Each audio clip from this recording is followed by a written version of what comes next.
Bismillahirrohmanirrohim. Alloh taoloni madadini, qo'llashini so'ragan holda darsimizni boshlaymiz. Baraka nima? Hozirgi kunga kelib odamlarni juda ko'pi shikoyat qiladi. Vaqtini ozligidan, topgan tutgani yetmayotganidan, turmushiga, hech narsaga ulgurmayotganidan. Bormi? Eshitib qolamiz-a? Ota-onani ziyorat qilishga vaqti yo'q, ish ko'p. Sila rahimga vaqti yo'q, ish ko'p. Sog'ligini tartibga keltirishlikka vaqti yo'q, ish ko'p. Sport bilan shug'ullangani vaqti yo'q. Nimasi ko'p? Ish ko'p. Xullas, tanish manzarami? Biz o'zimiz ham shunda, to'g'rimi? Juma bo'ptimi deymiz. Juma ekanmi bugun deymiz. Yaxshi ham juma bor. Yaxshi ham juma borki, bir hafta o'tganligini sezamiz. Ba'zida bilasizlarmi? Bahor kelibdimi deysiz, bodomni gullaganini ko'rib. Qish kelibdimi deysiz, qor yoqqanini ko'rib. Kunlar shunaqa tez o'tib ketyapti, bebaraka o'tib ketyapti, hech narsaga ulgurmayapmiz. Ulgurmaydi. Hech narsaga. Vaholanki, deyarli hammamizning tayimizda mashina bor. Hammamizning qo'limizda telefon bor. Vaholanki avvalgilarni hammasini mashinasi bo'lmagan, qo'lida umuman telefoni bo'lmagan, piyoda yurgan deyarli. Lekin hamma narsaga ulgurgan. To'g'ri aytyapmanmi? To'y qilasiz, palonchi qolib ketibdi, ulgurmabman. Telefoni bor, mashinasi bor, ulgurmayapti aytgani. Otalarimiz, bobolarimiz piyoda yurib hamma qarindoshini aytishga ulgurgan. Avvalgi davrda otalarimiz nima qilgan? 6 ta 8 ta bolani bitta o'zi boqqan ishlab. O'sha 6 ta 8 ta bolasini uylagan, joylagan, ba'zilarini o'qitgan ham institutlarda. Ba'zilarini institutda o'qitgan ham. Bitta ota ishlagan. Hozirchi bitta oilada 4 ta 5 ta odam ishlaydi, yetishmovchilik shuncha. Nima uchun biz shuncha imkoniyatimiz qo'limizda bor bo'lib turib, hech narsa yurmayapmiz? Bu birodarlar o'ylanadigan jiddiy va muhim savol. Javobi bizni juda ko'pchiligimizning hayotimizda baraka yo'q.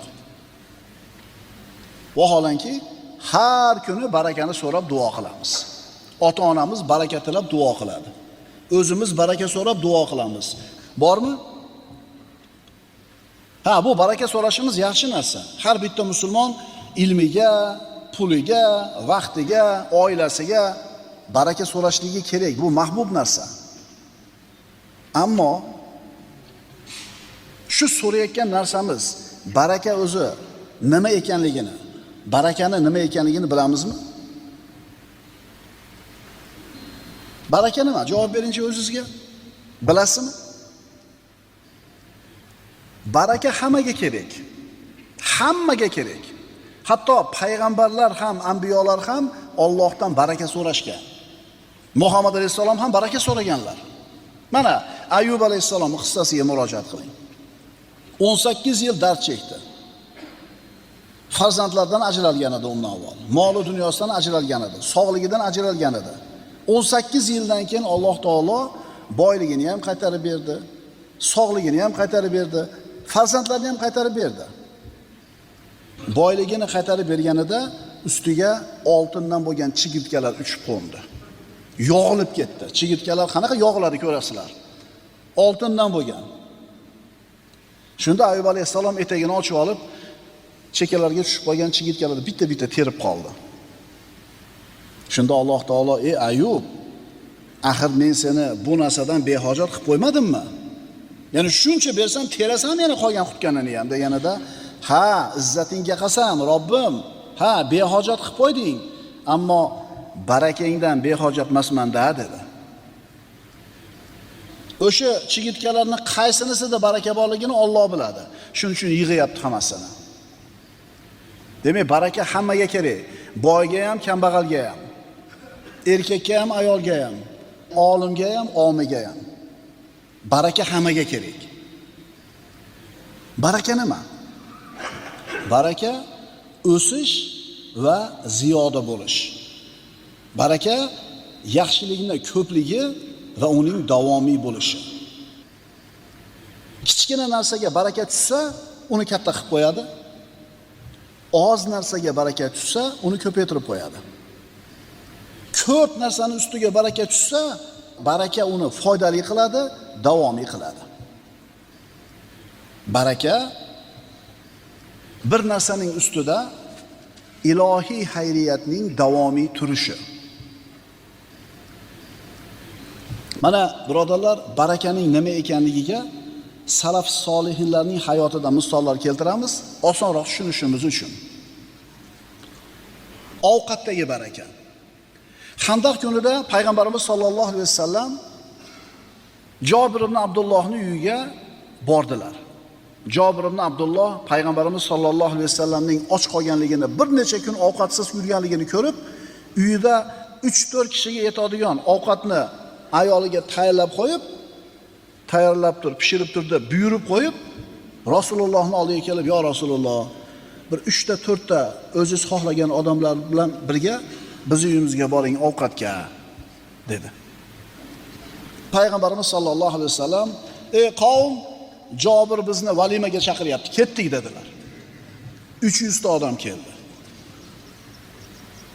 Jabir roziyallohu anhu uyiga kelib, "Ey xotin, sho'rimizga sho'ra to'kildi. Rasululloh 300 ta odam yetalab kelyaptilar", dedi. Ayoli qarab turib, "Holatni bayon qildingizmi? Ozgina odamga yetadigan ovqatligini aytdingizmi?" "Ha, aytdim", deganida ayoli, "Unday bo'lsa xotirjam bo'ling", dedi. Rasululloh aytdilarmi, demak bir hikmati bor. 5 yoki 6 kishiga yetadigan ovqatni payg'ambarimiz sollallohu alayhi vasallam 300 kishiga, ba'zi rivoyatlarda 1000 kishiga yetkazib berdilar. Tushunyapsizmi? 6 kishining ovqati 300 ta odamga yetyapti. Bu baraka deb tushuntiriladi. Moldagi baraka. Usmon ibn Affon roziyallohu anhu Roma qudug'ini sotib olib musulmonlarga hadiya qildi. Pulga olib ichishar edi bu suvni avval. Bir yahudiyning qudug'i edi. Jayshul Usrani jihozladi. Usmon ibn Affonni payg'ambarimiz sollallohu alayhi vasallamning duosini olishlikka Alloh muvaffaq qildi, moli barakali bo'ldi. Moldagi baraka. Abdurrahmon ibn Avf roziyallohu anhu Jayshul Usrani jihozlashlikka molini yarmini olib keldi. Katta pul edi. Uyingizga ham bir narsa qoldirdingizmi Abdurrahmon deganida, "Ya Rasululloh, yarmi qoldi uyga", dedi. Rasululloh aytdilar, "Olib kelganingizga ham baraka bersin Alloh, qoldirib qo'yganingizga ham baraka bersin uyingizga." Nima bo'ldi? Shu duodan keyin dedi Abdurrahmon ibn Avf, "Kesakni jildirsam kumush topdim tagidan, toshni jildirsam tilla", dedi. Ya'ni bu majoz. Nimaga, qaysi tijoratga qo'l urmasin, ishi rivojlanaverdi, oqib kelaverdi dunyo. Nima bor edi molida? Baraka bor edi. Tushunyapsizmi? Biz olib qolganimizni foyda deymiz. Berganimizni zarar deymiz. Olib qolganimizni o'zimizniki deymiz. Berganimiz ketdi deymiz. Abdurrahmon ibn Avfni 700 ta tuyali karvoni Madinaga keldi. Sirat darslaridan eshitgansizlar. Sahobalarning hayotlari darslarida. Madina shovqin-suron bo'lib ketdi payg'ambarimiz sollallohu alayhi vasallam vafotlaridan keyin. Oysha onamizga buni xabari keldi. Oysha onamiz shovqinni eshitib, "Nima bu shovqin?" deb so'raganida aytishdiki, Abdurrahmon ibn Avfni Shomdan kelgan karvoni shaharni to'ldirib tashadi. Rasulullohni Abdurrahmon ibn Avf jannatga emaklab kiradi deganlarni eshitganman, dedi Oysha onamiz. Bu xabarni tezda yetkazishdi Abdurrahmon ibn Avfga. "Siz haqingizda Rasululloh manaqa degan ekanlar." U sahoba yurib yetib keldi Oysha onamiz oldiga. "Ya ummul mu'minin, Rasululloh shunaqa deganmidilar?" "Ha, Abdurrahmon ibn Avf jannatga emaklab kiradi deganlar." Emaklab qolishimiz sababi shu boyligim bo'lsa kerak. Guvoh bo'ling, mana shu 700 ta tuya ustidagi yuklari bilan, tuyalari bilan Madina fuqarolariga mendan ihson dedi. Hammasini berib yubordi. Kambag'al bo'lib qoldimi? Umrdagi baraka. Madinaning ansorlarning sayyidlaridan Sa'd ibn Muoz. Bu kishi 31 yoshga kirganida islomga kirdi. Vafot etganida 37 yoki 38 ga kirgan edi. Musulmon bo'lib 6 yoki 7 yilgina umr ko'rdi. Ammo shunday maqom, shunday bir martabaga erishdiki, u kishi vafot etganida Allohning arshi titradi. Islomda 6 yil, 7 yil yashadi. U kishi vafot etganda arsh u zotni kelishiga xursand bo'lib titradi. Albatta bu muborak hayot edi. Mana tug'ilganimizdan beri musulmonmiz, siz bilan biz. Hammamiz. Kim 50 yil yashadi, kim 60 yil yashadi. Nima qoldirding o'zingdan keyin ummatga? Musulmonlarga, xalqingga nima foydang tegdi? Nima qoldirding desa, o'ylanamiz. Qilganimiz bitta tomu, qilganimiz 4 ta to'y. Shunday emasmi? Puldorlar bor oramizda o'tirgan. O'ylanish kerak. Mana umrdagi barakaga misol. 6 yoki 7 yil yashadi musulmon bo'lib, Allohning arshi titradi vafot etganida. Umrdagi baraka. Abu Bakr Siddiq barakatli, muborak inson edi. Hali bomdod vaqti bo'lmasdan turib, bemor ko'rgani ham ulgudi, janozaga ergashishga ham ulgudi, sadaqa qilishga ham ulgudi. Payg'ambarimiz ana shu so'ragan savoliga kim bemor ko'rdi oranglarda, kim janozaga erishdi, kim sadaqa qildi deb so'raganida Abu Bakr Siddiq men deb javob bergan edi va maqtagan edilar payg'ambarimiz bu sahobasini. Bu ulug' sahoba Abu Bakr Siddiq 2 yildan ko'proq xalifa bo'ldi, musulmonlarga boshliq bo'ldi. Lekin shu 2 yil ichida shuncha ko'p futuhatlar, yaxshiliklarni qo'lga kiritdiki, aqllar lol qoladi. Albatta bu holat Abu Bakr Siddiqqa Alloh tomonidan berilgan baraka edi. Umrdagi baraka. Xulofoi roshidlarning 5-chisi deb sanaladi. Umar ibn Abdul Aziz Ummaviylarning xalifalaridan. Bu inson musulmonlarga xalifa bo'lib, boshliq bo'lib saylandi. Bu inson ham 2 yildan ortiqroq umr ko'rdi, xalifa bo'lganidan keyin. Lekin 2 yillik xalifalik davrida yurgizgan siyosati, olib borgan ishlarini samarasini ko'ringki, davlatda kambag'al odam deyarli qolmadi. 2 yilda bor yo'g'i. Boylar zakotini do'ppisiga solib tillasini, zakotini kambag'alni istashligiga to'g'ri kelar edi. Kambag'al qolmadi. Nima uchun? Baraka bor edi bu odamni davrida va hayotida. Demak, uning davri muborak davr bo'ldi. Rizqdagi barakaga misol. Oysha onamiz roziyallohu anha aytadilarki, Toshshamda biroz arpa bor edi. O'shandan olib, puyib, tegirmonda aylantirib, un qilib, non qilib yer edi. Toshshamda biroz arpa bor edi. Ancha vaqtgacha yeb turdim. Keyin qancha qoldi ekan deb olib tortib ko'rdim. Tortganimdan keyin bir qissa tugab qoldi. Chunki Rasululloh sallallohu alayhi vasallam borligida qo'yilgan nima edi? Arpa edi-da. Vaqtdagi baraka. Salaflardan biri aytadi. Qur'on tilovat qilardim. Har kunlik Qur'on tilovatimni porasi, hizbi ko'paygan sari vaqtimni ziyodalashayotganligini ko'rdim deydi. Ya'ni bugun bir pora o'qisa, bir poraga yarasha baraka kelgan vaqtiga shunday qilib deydi, bir kunda 10 pora o'qishgacha yetdim deydi. Endi bir kunda 10 pora o'qidimi, 10 poraga yarasha vaqtiga baraka beriladi. Birodarlar, umrdagi barakani Imom Buxoriyning hayotida ko'rmaysizlarmi? 63 yilgina umr ko'rgan. Lekin qoldirib ketgan ilmiy merosini yashab o'tgan davriga bo'lib chiqsangiz, to'g'ri kelmas ekan 63 yilda inson ulgurmas ekan buncha narsaga. Kami 100 yil yoki 150 yil yashash kerak. Bu odam qachon uxlagan, qachon yegan, qachon safar qilgan degan savol tug'iladi. Imom Shofiy 52 yilgina umr ko'rgan. Lekin 52 yilda qoldirgan ilmini, boyligini, merosini 52 yilga bo'lsangiz to'g'ri kelmas ekan. 200 yil yashash kerak buncha narsaga ulgish uchun. Imom Navaviy 45 yilgina umr ko'rgan. 45 yilda qoldirgan merosini, ilmiy boyligini biz 100 yilda ham o'qib tugata olmayapmiz. Demak, Alloh bu insonlarni umriga, vaqtiga shunday baraka ato qildi. Bu ulug'larimizni hayotiga nazar soladigan bo'lsak, nimalarga guvoh bo'lamiz? Ularni molida baraka bo'lgan. Ularni vaqtida baraka bo'lgan. Ularni rizqida baraka bo'lgan, amallarida baraka bo'lgan. Ular muborak insonlar edi, barakali insonlar edi. Tabiiy savol tug'iladi. Ular bu barakaga qanday qilib erishishdi? Nima sababli ularga shunday baraka berildi? Nima qilsak bizda ham shunga o'xshagan baraka bo'ladi?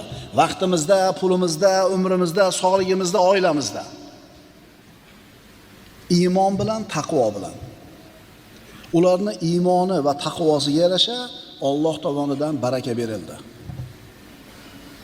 Iymoning va taqvoingga yarasha Allohdan baraka keladi senga. Senga Alloh tomonidan baraka keladi, iymoning va taqvoingga yarasha. Ularning hayoti Alloh taoloning quyidagi oyatini haq ekanligiga dalil bo'ladi. Astagfirullah. Walau anna ahlal qura amanu wattaqaw lafatahna alayhim barakatin minas samai wal ard. Agar deydi Alloh taolo, mana barakani sharti. Mana barakani formulasi.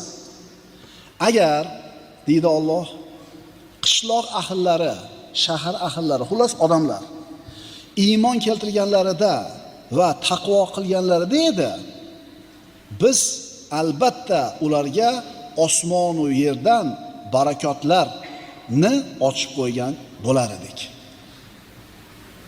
Ularga osmon va yerdan barakotlarni ochib qo'yar edik. Shart iymon va taqvo. Siz bilan menda qaysidir darajada baraka bor. Ammo u barakani qancha ekanligi iymoningizga bog'liq, taqvoingizga bog'liq. Kimni bolasiligingiz, qaysi millatdanligingiz, qaysi makonda va qaysi zamonda yashashligingizga bog'liq emas baraka. Baraka faqatgina iymon va taqvoga bog'liq. La ilaha illalloh Muhammad Rasululloh dedik. Hammamiz mu'min bo'ldik, alhamdulillah. Bittasi bor shartni. Endi bundan keyin taqvoimiz qolyapti. Kimni taqvosi baland bo'lsa, baraka shunga yarasha kelaveradi. Barakaning ta'rifi. Al-barakatu hiya subutul khayril ilahiyyi fi shay. Baraka ilohiy xayriyatning bir narsa ustida sobit bo'lishi. Bir narsani ustida ilohiy xayriyat barqaror bo'lishi baraka. Sodda qilib tushuntirganmiz. Nima deymiz? Mana piyola. 50 ta 100 ta kelgan suvga 5 yil burun 4 ta qopti. Qolgani yo'q. Sinib ketdi, qo'shni olib chiqib ketib bermay qo'ydi, bir joyga borib qo'yib keldingiz. Demak, shu 4 tasi 5 yildan beri, 10 yildan beri turibdimi? Demak, baraka bor shunda. Bir narsaning ustida ilohiy xayriyatni davomiy turishi baraka deyiladi. Bir odam kafe quradi, oshxona quradi. Hashamatli qilib, zo'r qilib pardozlaydi. Hamma bir shart-sharoitlarni muhayyo qiladi, ochadi kafeni. Bir odam keladi. Bir odam ko'payadi, keyin 1 yildan keyin qarasang, odam qaytib ketgan. Baraka yo'q. Yana bitta odam yo'lda bo'yida otasidan qolgan eski uyini eplab, ertalabdan nonushta qiladigan joy qilib qo'ygan. Unaqa ko'p pul sarflamagan. O'sha xonalarni eplab, odam ko'payishiga qarab, keyingi xonani qo'shib turib, eski uylarni eplab qo'ygan, klient o'shuncha. Siz aytasiz, yo'q, uchi haligi kafe ochganlar boshida go'shtni yaxshi soladi, ovqatni zo'r qiladi, o'shuncha odam zo'r ko'p keladi. Keyin masalliqdan tortishni boshlab, ovqati aynigani uchun kelmay qo'yadi. Yo'q, birodarlar. Xuddi o'sha masalliqda boyagidek qilsa ham odam qaytib ketadi. Agar baraka bo'lmasa o'sha kafeda, oshxonada. Demak, al-barakatu hiya subutul khayril ilahiyyi fi shay. Baraka ilohiy xayriyatning bir narsa ustida sobit bo'lishi. Bir narsaning ustida ilohiy xayriyatning, ilohiy yaxshilikning barqaror turishi. Olimlardan biri aytadi, baraka kam narsada bo'lsa, uni ko'paytirib qo'yadi. Agar ko'p narsada bo'lsa, foyda keltiradi. Baraka demak, birodarlar, yaxshilikni ziyoda bo'lishi, unib o'sishi va barqaror bo'lib davomiy bo'lishi. Baraka vaqtga tushsa, uni kengaytiradi. Inson ana shu barakali vaqtida juda ko'p ishlarga ulguydi. Baraka agar jasadga tushsa, uni quvvatli qilib qo'yadi.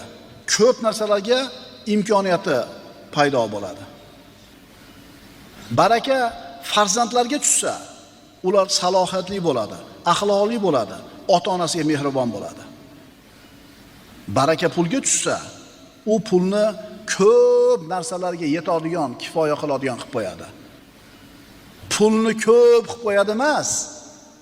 O'sha ozgina pul barakali bo'lsa, ko'p pul bilan odamlar qilolmayotgan ishga yetadigan bo'lib qoladi.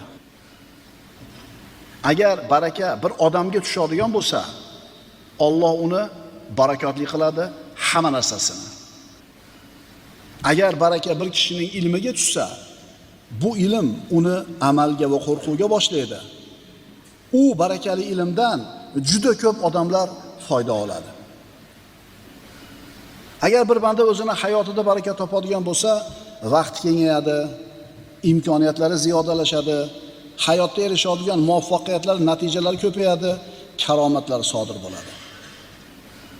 Baraka topmagan odam ham 80 yil, 90 yil umr ko'rishi mumkin. Ammo u mana shu 80-90 yillik umrida o'zidan keyin biron narsani asarni qoldira olmaydi. O'zi bilan biron narsani olib keta olmaydi ham. Barakasiz odamlar haqida fikr qilib ko'ringlar, birodarlar. Ehtimol qo'lida millionlari bordir. Lekin ana shu millionlari uni saodatli qilmaydi. Aksincha, bebaraka bo'lgan bu millionlar kunduzi uni mehnat mashaqqatga soladi, qayg'u bilan azoblaydi, kechqurun esa o'sha pulni o'ylab, siqilib uxlay olmaydi. O'sha odamlar bor ekan, aytishdi. Uxlamas ekan kechqurun. O'zi soppa-sop. Nimaga uxlay olmaydi? Bo'yiga pul uxlatmas ekan. Demak, bu millionlar uni kunduzi mehnat mashaqqat bilan, qayg'u bilan azobga soladi. Tunlar esa hisob-kitob bilan, qo'rquv bilan uyqusini qochiradi. Yana hayotida baraka topmagan bir odam bor, 10 ta bolasi bor. Hayotida ham baraka yo'q, bolalarida ham baraka yo'q. Bu qanaqa bo'ladi? Xayriyat bo'lmaydi. 10 ta bola boqadi, lekin ulardan hech qaysidan bir vafoni ko'rmaydi. Shirin so'zni, mehribonligini eshitmaydi. Pulni ko'pligi, birodarlar, albatta baraka degani emas. Mansabdor bo'lishlik degani albatta baraka degani emas.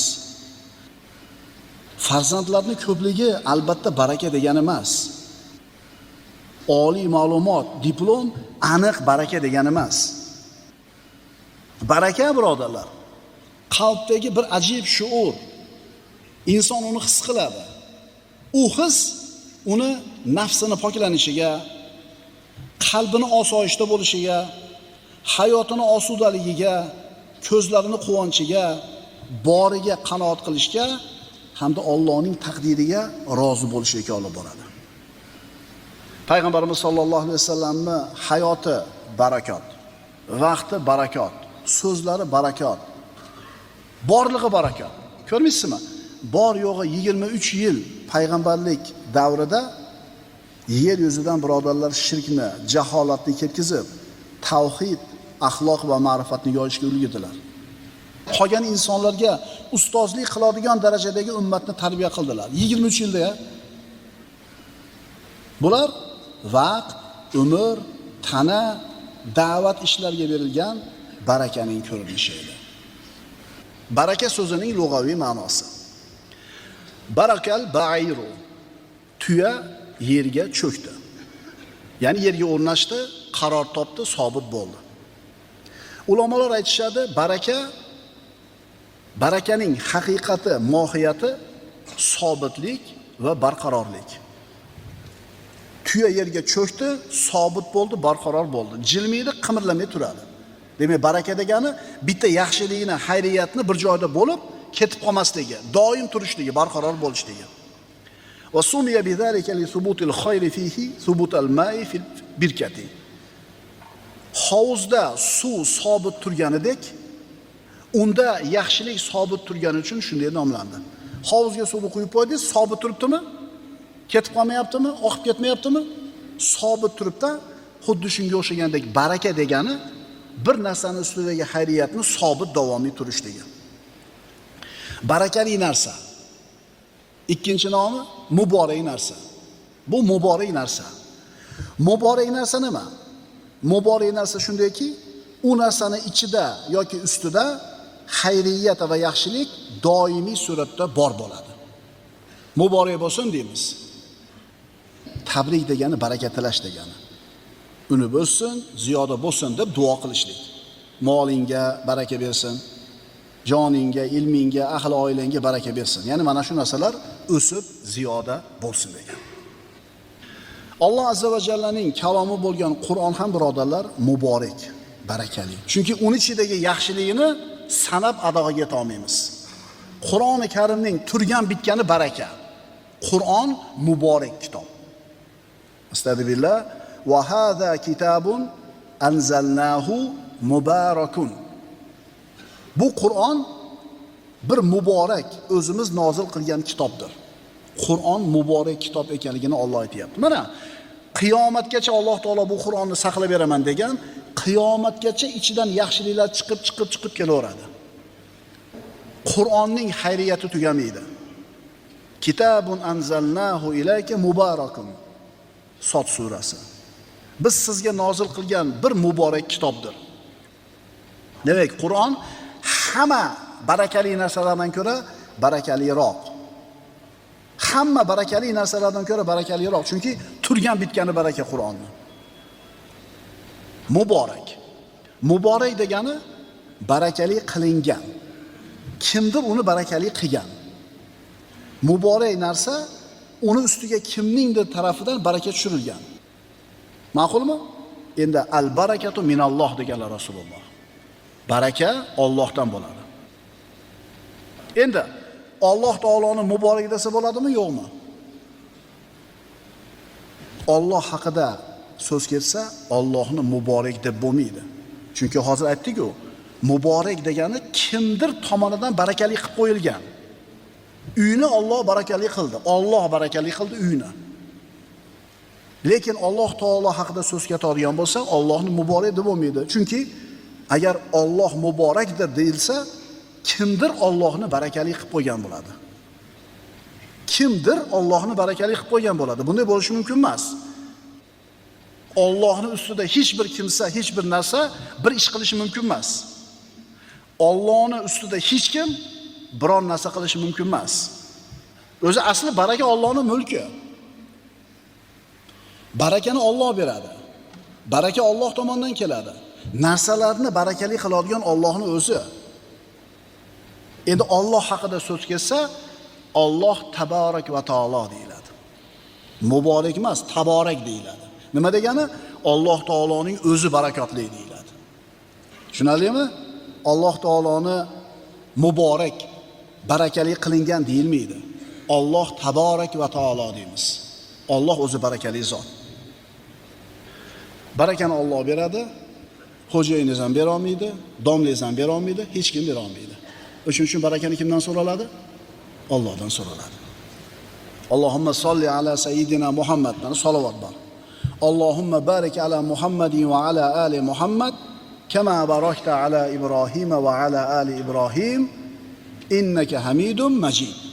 Qarang, salovatimizni Parvardigor Ibrohim alayhisalomga va uning ahli oilasiga baraka ato qilganingdek, Muhammad alayhisalomga ham va u zotning ahliga ham baraka ato qilgin. Ya'ni Alloh taolo Ibrohim alayhisalomga qanaqa barakotni bergan bo'lsa, shu barakotni Muhammad alayhisalomga ham so'rashimiz bo'ladi mana shu. Ya'ni ulamolar aytadi, bu duo Ibrohim alayhisalomga ato qilingan yaxshiliklarni Muhammad alayhisalomga ham ato qilinishini va bu yaxshiliklarni u zotning ustida davomiy bo'lishini, sobit turishini, ko'payishi va ziyoda bo'lishini o'z ichiga oladi. Mana shu barakaning haqiqatidir deyshadi. Demak, baraka yaxshilikni, xayriyatni bir narsani ustida sobit turishi va davomiy bo'lishi, ketib qolmasligi. Tuyani yerga cho'kish kabi. Barakal ba'iru dedi-ku, tuya cho'kdimi? Cho'kdi. Endi cho'ksa, shu joyni o'ziga lozim tutadi, jilmaydi, sobit turadi. Ey birodarlar, agar Alloh taolo baraka beradigan bo'lsa, sizning muammoingiz qolmaydi hayotda. Ko'p ishlashingiz shart emas. Ko'p yugurib berishingiz shart emas. Rizq so'ramaymiz Allohdan. Rizq yozilgan. Alloh taolo kafolatlab qo'ygan kofirga ham, mo'minga ham. Biz nimani so'raymiz? Barakani. Baraka Allohning mulki. Bu ilohiy hadiya. Barakani Allohdan boshqa hech kim bera olmaydi. Val barakatu minalloh dedilar Rasululloh sallallohu alayhi vasallam. Baraka Allohdandir. Birodarlar, rizqlantirish va hidoyat qilish Allohning ixtiyoridagi narsami? Rizq berish, hidoyat berish Allohning ixtiyoridagi narsami? Baraka berish ham Allohning ixtiyorida. Alloh xohlagan bandasini barakotli qiladi, xohlagan bandasini bebaraka qiladi. Alloh taolo barakani berish o'zining ixtiyorida ekanmi? Endi shu barakani olib qo'yish ham o'zining ixtiyorida. O'zini xohlagan bandasiga barakani berganidek, xohlagan bandasidan nima qiladi? Olib qo'yadi. Endi shu barakani berilishi ham, olinishi ham Alloh taoloning ilmi, hikmatiga muvofiq tarzda bo'ladi. Mana Alloh taolo aytadi: Astagfiru billah, qila ya Nuhu ihbit bi salamin minna va barakatin alayka va ala umamin mimman ma'ak. Nuh alayhissalom mana kemasi suvda yurdi. Endi qaror topib yerga tushish kerak bo'ldi. Shunda aytildi deydi Alloh: Ey Nuh, bizning tinch, salomat saqlashimiz bilan va o'zingga hamda sen bilan birga bo'lgan kishilarning zurriyotlariga bo'ladigan barakotlar bilan kemadan yerga tushgin. Demak, Alloh taolo baraka bilan tushirdi Nuh alayhissalomning kemasida turgan kishilarni. Val barakatu minalloh. Baraka Allohdandir. Xo'p, baraka yaxshi narsa ekan. Tushundik. Uni faqat Alloh berar ekan. Tushundik. Hayotda rizq quvalash kerak emas ekan, baraka quvalash kerak ekan. Tushundik. Endi tabiiy savol tug'iladi. Qanday qilib shu barakaga erishamiz? Qanaqa yo'llari bor barakaga yetishlikni? Inson Allohga iymon keltirib, unga taqvo qilish kerak. Baraka topishlik uchun iymon keltirish kerak va taqvo qilish kerak. Sizga keladigan baraka iymoningiz va taqvoingizga bog'liq bo'ladi. Boshqacha qilib aytaman, iymoningiz va taqvoingizga yarasha barakaga ega bo'lasiz. Alloh taolo mana shu oyatda ana shu barakaga yetishlikni bizga yo'lini, formulasini ko'rsatib qo'ydi. Astagfirullah. Walau anna ahlal qura amanu wattaqaw la fatahna alayhim barakatin minas samai val ard. Baraka haqida gapirganda bizning shiorimiz mana shu oyat bo'lishi kerak. Agar deydi Alloh taolo, qishloq ahllari iymon keltirganlarida va taqvo qilganlarida edi, iymon keltirib taqvo qilganida edi, biz albatta ularga osmon va yerdan barakatlarni ochib qo'yar edik. Barakotlarni ochib qo'yar edik. Barakani emas, barakalarni. Bu oyat bizga nimani bayon qilyapti? Nimani ta'lim beryapti? Bu oyat bizga Alloh taoloni bu koinotga, borliqqa yurgizib qo'ygan, joriy qilib qo'ygan sunnatini, qonunini bayon qilyapti. Bu oyatda aytilayotgan oddiy va sodda haqiqatni tushunmayapti odamlarning ko'pchiligi. Birodarlar, Imom Ahmadning musnadlarida keltirilyapti. Banu Umayyaning xazinalarining ichida xurmoning danagidek keladigan bir dona bug'doy turar ekan. Bug'doyning bir donasi xurmoning danagidek keladi. Necha barobar katta xurmoning danagi bir dona bug'doydan? 10 barobar kattami? 15 martadir. 10 o'ntasini olaylik, 10 barobar. Tushuninglar. 10 gektar ekib bug'doyni olgan hosilni Alloh baraka bersa 1 gektar ekib olar ekan odamlar. Tushunyapsizmi? 24 soat ishlash shart emas. 25 soat sutkasiga ishlasang ham Alloh yozganni oshchasi kelmaydi. Kofir bo'lsang ham, fosiq bo'lsang ham, taqvodor bo'lsang ham o'sha rizq keladi. Bitta farqi iymonli, taqvoli bandaga barakasi bilan keladi. Fosiq fojirlarga o'sha rizq keladi, lekin baraka bo'lmaydi. Demak, bu oyatda bayon qilingan oddiy, sodda haqiqatni juda ko'pchiligimiz tushuna olmayapmiz hali-haligacha. Ajoyibda bu holatimiz. Insonga osmon va yerdan barakaning eshiklari ochilishini sharti oddiy: iymon va taqvo. Demak, birodarlar, baraka iymonsiz odamda bo'lmaydi. Ha, onalarda puli ko'p, u kofir bo'loncha milliard dollari bor desa, bo'lishi mumkin. Chunki ana shunday katta miqdordagi pulni qo'lga kiritish uchun sababni zo'r qildi-da u. Ana shu katta pulni topishligini, shunaqa katta rizqini kelishligini sababini qildi. Alloh odil zot. Pulini ko'p qilib qo'ydi. Qo'lida dunyoni matohi katta bo'lishi mumkin, chunki sababini zo'r qildi. Ammo bu kofirda puli ko'p bo'lsa ham biz aytayotgan baraka sababli keladigan rozilik, hayotida osoyishtalik, qalbidagi osudalik va saodat bo'lmaydi. O'ylamanglar, hamma puli ko'p odamlarni qalbi osoyishta deb. Yo'q. Qalbning osoyishtaligi, hayotning saodatli bo'lishi, kunidan rozi bo'lishlik iymoni bor mo'minda bo'ladi. Baraka shu narsalarni olib keladimi? Baraka faqat mo'min odamga beriladi. Shuning uchun qarasangiz, 10 milliard dollar puli bo'lsa, yana ishlab pul topaman deydi. Yana do'radi, endi qabrga kirib ketadi. Endi agar Alloh taologa iymon keltirgan bo'lsangiz, taqvo qilgan bo'lsangiz va barakaga erishgan bo'lsangiz, shu narsa sababli sizga baraka ato qilingan bo'lsa, oziga rozi bo'ladigan bo'lasiz. Rozilik bu saodatdir. Hayotidan rozi bo'lishlik bu osudalikdir. Rozi bo'lishlik bu baxtdir, birodar. Kim rozi bo'lar ekan? Iymoni bor, taqvosi bor, Alloh tomonidan barakaga ega bo'lgan odamgina rozi bo'ladi. Vaholanki insonga bir vodiy oltin berilsa, deyildi hadisda, ikkinchisini orzu qiladi. Insonning ko'zini faqatgina tuproq to'ldiradi deganlar Rasululloh sallallohu alayhi vasallam. Bir vodiy oltin bilasizlarmi qancha bo'ladi? Banda iymonli, taqvoli bo'lsin, tamom. Uni iymoniga, taqvosiga yarasha baraka kelaveradi. Baraka bo'lish uchun iymon bilan taqvo billa bo'lish kerak ekan. Iymon bilan taqvo billa bo'lsa, ine baraka bo'lar ekan. Alloh taolo aytadi, istag'firullah. Va alloh istaqomu ala tariqati lasqaynahum ma'an ghadaqa. Albatta agar ular to'g'ri yo'lda ustuvor turganlarida, albatta biz ularni mo'l yomg'ir bilan sug'organ bo'lar edik. Mo'l yomg'ir degani, birodarlar, rizq degani, barakot degani. Ya'ni rizqini keng qilib qo'ygan bo'lar edik. Qachon yog'ar ekan bunaqa barakotli yomg'ir? Istaqomu, agar to'g'ri yo'lda, mustaqim yo'lda turishadigan bo'lsa.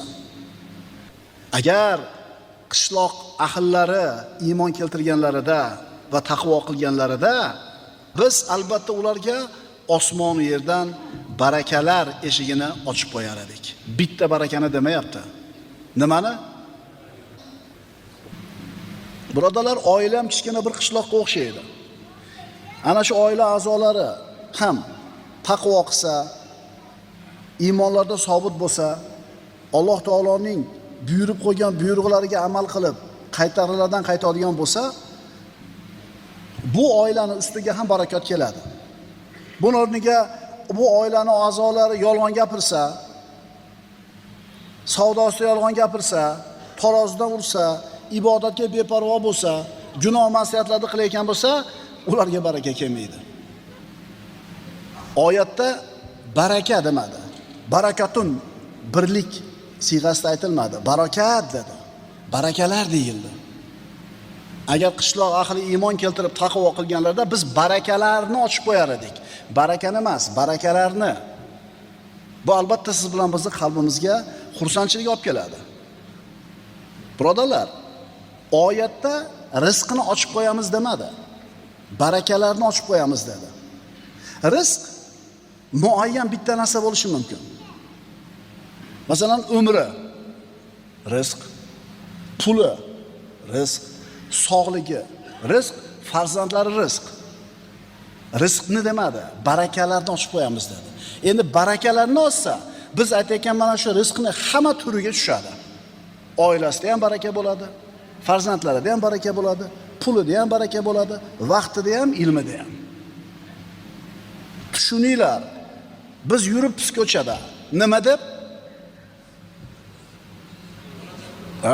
Bola va chaqa, tirikchilik. Chaqada yurib bo'lmaydi. Chunki chaqa yozilgan. Rizqimizni qidirib yuribmiz deydi. Yo'q, rizqingni qidirma, birodar. Rizq seni qidiradi.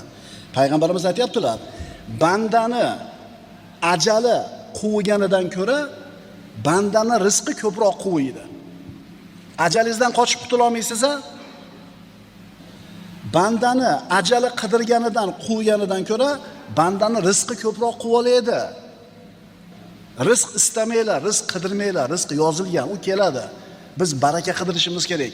Shuni ham tushunib olinglar. Birinchi qoidamiz, sizning iymoningiz va taqvoingizga yarasha baraka keladi.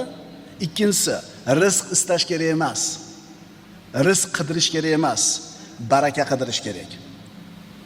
Shu haqiqatni, shu ikki qator haqiqatni qancha ertaroq tushunib, ertaroq hayotda tatbiq qilsak, hayotimiz ertaroq yaxshilik yo'liga tushadi.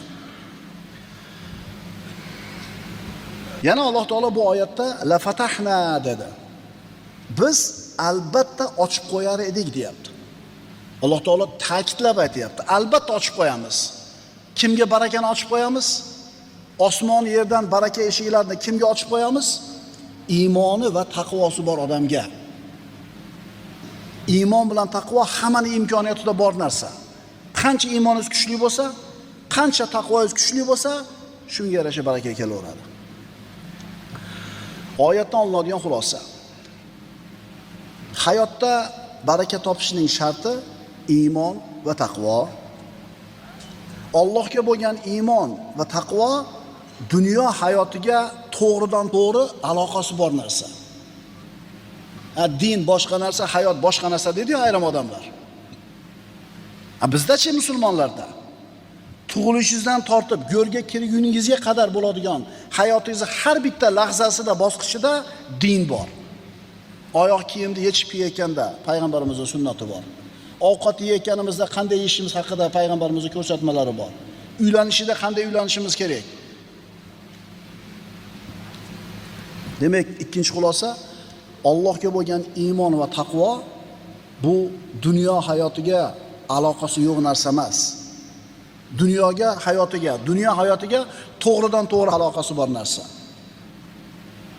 Uchinchi xulosa, insonni bu dunyoda yaxshi kun kechirishi uchun eng zarur narsa iymon va taqvo.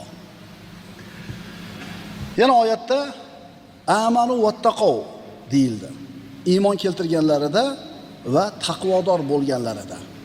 Juda muhim narsa. Iymon keltirib qo'yishda o'zi yetmas ekan, barakaga erishish uchun. Baraka topishlik uchun iymonni o'zi yetmas ekan. Iymon bilan taqvo birga bo'lish kerak ekan. Agar qishloq ahli iymon keltirganlarida va taqvo qilganlarida deyildi. Alhamdulillahi robbil alamin, hammamiz la ilaha illalloh Muhammad rasululloh dedik, musulmonlarning zumrasiga, musulmonlarning safiga qo'shildik. Endi uning orqasidagi taqvoimiz qanaqa bo'ladi?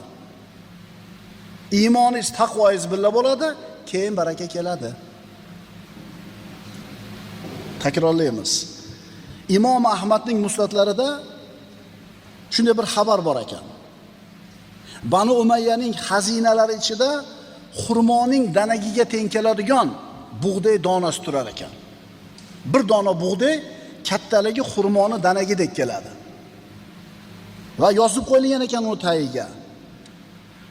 Bu, ya'ni shunday bug'doy adolat zamonida o'sar edi. Demak, adolat qoyim bo'lgan bo'lsa o'sha yurtda, shu dehqon adolatli bo'lsa o'zi, iymonli, taqvoli bo'lsa 10 gektar yer bug'doy ekib oladigan hosilni 1 gektarga ekib turib olar ekan o'sha davrda. Ya'ni 10 soat ishlab topayotgan pulingizni 1 soatda topar ekan degani. Barakani shu. Tushunyapsizmi, birodar? 10 ta odam ishlashi shart emas oilada. Agar shu oilada iymon, taqvo bo'lsa, payg'ambarning sunnatiga amal qilishlik mahkam bo'lsa, haromdan taqvo qilsa, Alloh yaxshi ko'rgan taqvoli bandalar bo'lsa, bitta odam ishlasa yetar ekan 10 ta odamga. Endi tushunyapsizlarmi nimaga ota-bobolarimiz bitta ketmoni bilan 4 ta o'g'lini uylab, 4 ta qizini chiqargan? Nima bo'lgan ekan ularda hayotida? Piyoda yurib, hamma yoq qo'lgigan ular. Bizni tayimizda mashina, qo'limizda telefon bo'lib turib ham nimamiz yetmayapti? Hech narsa ulgurmayapti. Ulgurmaysan-da. Demak, bu, ya'ni shunday bug'doy adolat zamonida o'sar edi deb yozilgan ekan. Shuni burunroq bilmaymanmi deydi-da odam. Ili ishonmaydi. Yo'q. Haligi pessimist deb qo'yadi bunaqa odamlar, skeptik deb qo'yadi. Qo'ysang, qanday endi? U bittasi bug'doyni xurmoni danagicha bo'lsa, boshqa qancha olib ketadi. Osmonga ishora qilganda barmoq bilan. Ahmoq odam barmoqqa qarar ekan. Tushunarligi? U senga bug'doyni aytayotganimizda biz senga u bug'doy haqida fikr qil demayapmiz. Shu bug'doy nima uchun o'sgani haqida fikr qil deyapmiz. Yo'q. Qo'ysa, bora shunaqa odamlar. Domlalar aytaverar ekan. Qanday masalan? Uning uchun kombaynni ham katta qilishimizga, so'rchakaga. Sen qayga qarayapsan? Faqat ahmoq odam barmoq bilan osmonga ishora qilganda barmoqqa qarar ekan. Shuning uchun bug'doyga qaramanglar, orqasidagi ma'noga qaranglar, birodarlar. Alloh taoloning avliyolarida baraka bor bo'ladi, birodarlar. Avliyolar, valiylar, ya'ni Allohning do'stlari. Robbimiz subhanahu va taolo Qur'oni Karimda aytadi: Ala inna awliya Allohi la xawfun alayhim va la hum yahzanun. Ogoh bo'linglar. Robbimiz aytayapti, ogoh bo'linglar. Albatta Allohning do'stlariga biron xavf va xatar yo'qdir va ular g'amgin bo'lmaydilar. Avliyolar, Allohning do'stlari. Birodarlar, har bittamiz mo'min sifatida Allohning valisimiz. Faqat valiyligimiz, Allohga do'stligimiz, yaqinligimiz iymonimiz va taqvoyimizning quvvatiga bog'liq. Qanchalar iymonimiz quvvatli, taqvoyimiz quvvatli bo'lsa, Allohga bo'lgan valiyligimiz ham shunchalik bo'ladi. Alloh taolo aytadi avliyolar haqida. Oyatning davomida allazina amanu va kanu yattaqun deydi. Kim o avliyolar? Allazina amanu va kanu yattaqun. Ular iymon keltirgan va taqvo qilgan zotlar. Demak, siz ham, men ham Allohning valisimiz. La ilaha illalloh deganimiz uchun endi Allohga bo'lgan valiyligimiz, Allohga bo'lgan yaqinligimiz iymonimiz va taqvoyimizning quvvatiga bog'liq bo'ladi. Avliyolarning ikkita sifati, iymon va taqvo. Alloh buyurgan ishlarni qilishda mahkam, Alloh man qilgan ishlardan uzoq bo'lishida mustahkam. Mana shu ikkala sifat bor bo'lsa, siz bilan biz ustimizda nima bo'ladi? Baraka bo'ladi. Yana qaytarib aytamiz, iymoning va taqvoingga yarasha ustingga baraka keladi.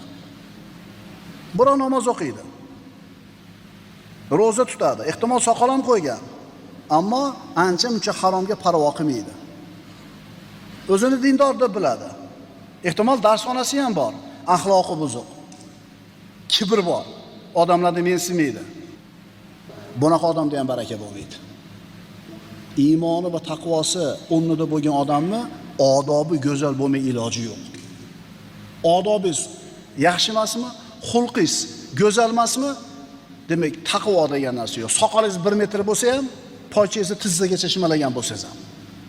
Chunki din nima deb payg'ambarimizdan so'raganlarida go'zal xulq deb javob berganlar. Mad-din ya Rasululloh. Husnul xulq deganlar. Ma'qulmi? Va ukalar, yoshlarga aytayapman buni. Xulqingizda chiroyli bo'lishi primo cho'ntagingizga aloqasi bor. Tushuninglar shuni. Axloqingizda go'zal bo'lishi faqat o'zingizga foydanglar. Chunki axloqi go'zal bo'lishi uchun insonda taqvo bo'lish kerak.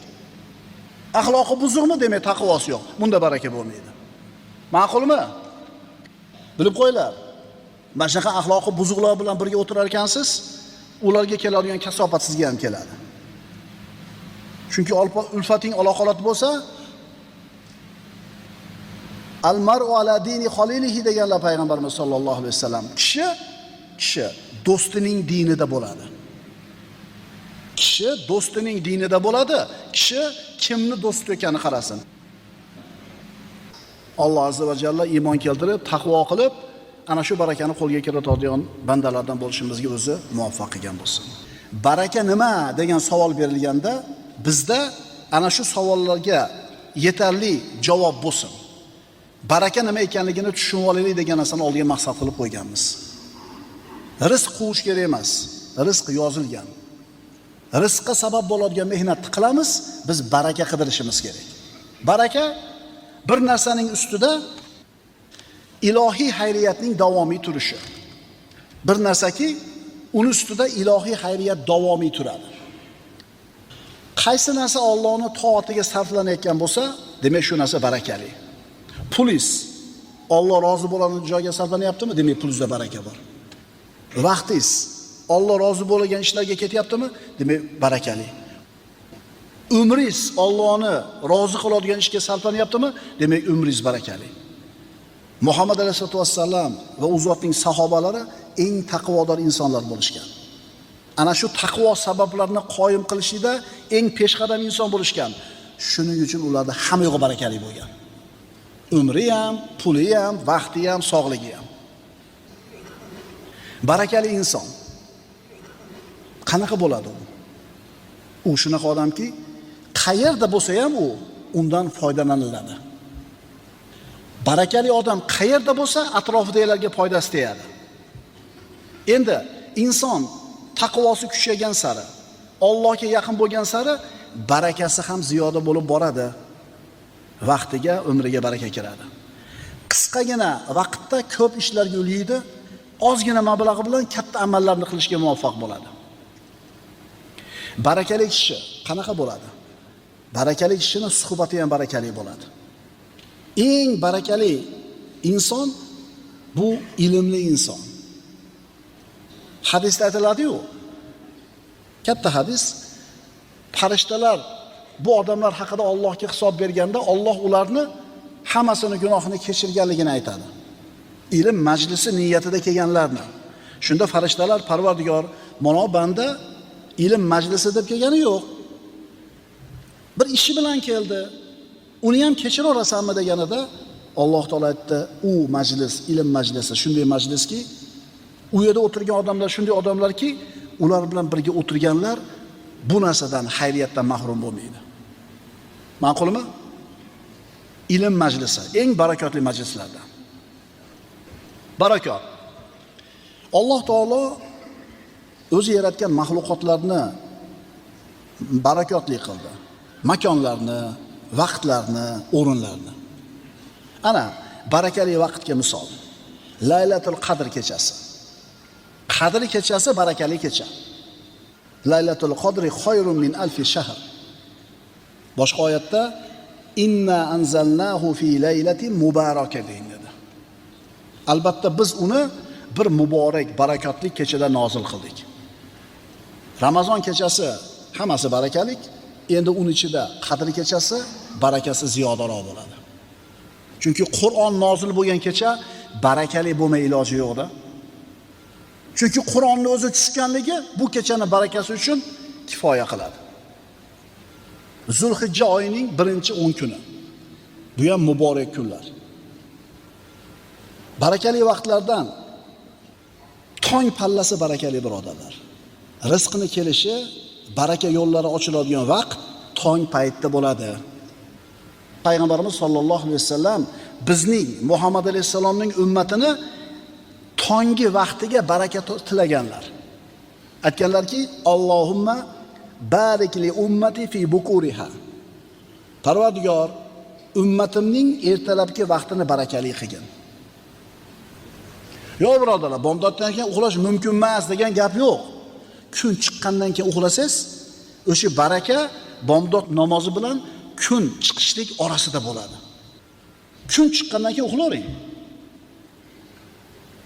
Bilasizmi, bomdodni masjidda o'qigan va o'sha uxlamagan kuningiz qandaydir 25 soatga o'xshab ko'rinadi. U chakkani ishini qilmaysan, yana vaqting qoladi. Demak, tong pallasi barakali birodarlar. Bomdod namozini o'qigandan keyin o'sha biz aytayotgan zikrlarni aytsangiz-chi, kun chiqib oladi. To'g'rimi? Bomdod namozi bilan kun chiqish orasidagi uyqu birodarlar, kunni eng zo'r vaqtini boy berishlik bo'ladi. Qadr kechasi barakalik, Zulhijja oyining avvalgi 10 kuni barakalik, sahargi vaqt barakalik. Endi o'rinlardan barakaligi. Baytulloh, Ka'ba-i muazzama barakotlik. Yer yuzida birodarlar, bironta uy yaxshiligi ko'p, haloyiq uchun xayriyati davomiy bo'lgan Ka'bachalik bo'la olmaydi. Xayriyati ko'p, haloyiq uchun barakasi davomiy bo'lgan Ka'bachalik boshqa bir uy yo'q. Bu uyni barakotli ekanligini Alloh taoloning o'zi aytayapti. Astagfirullah.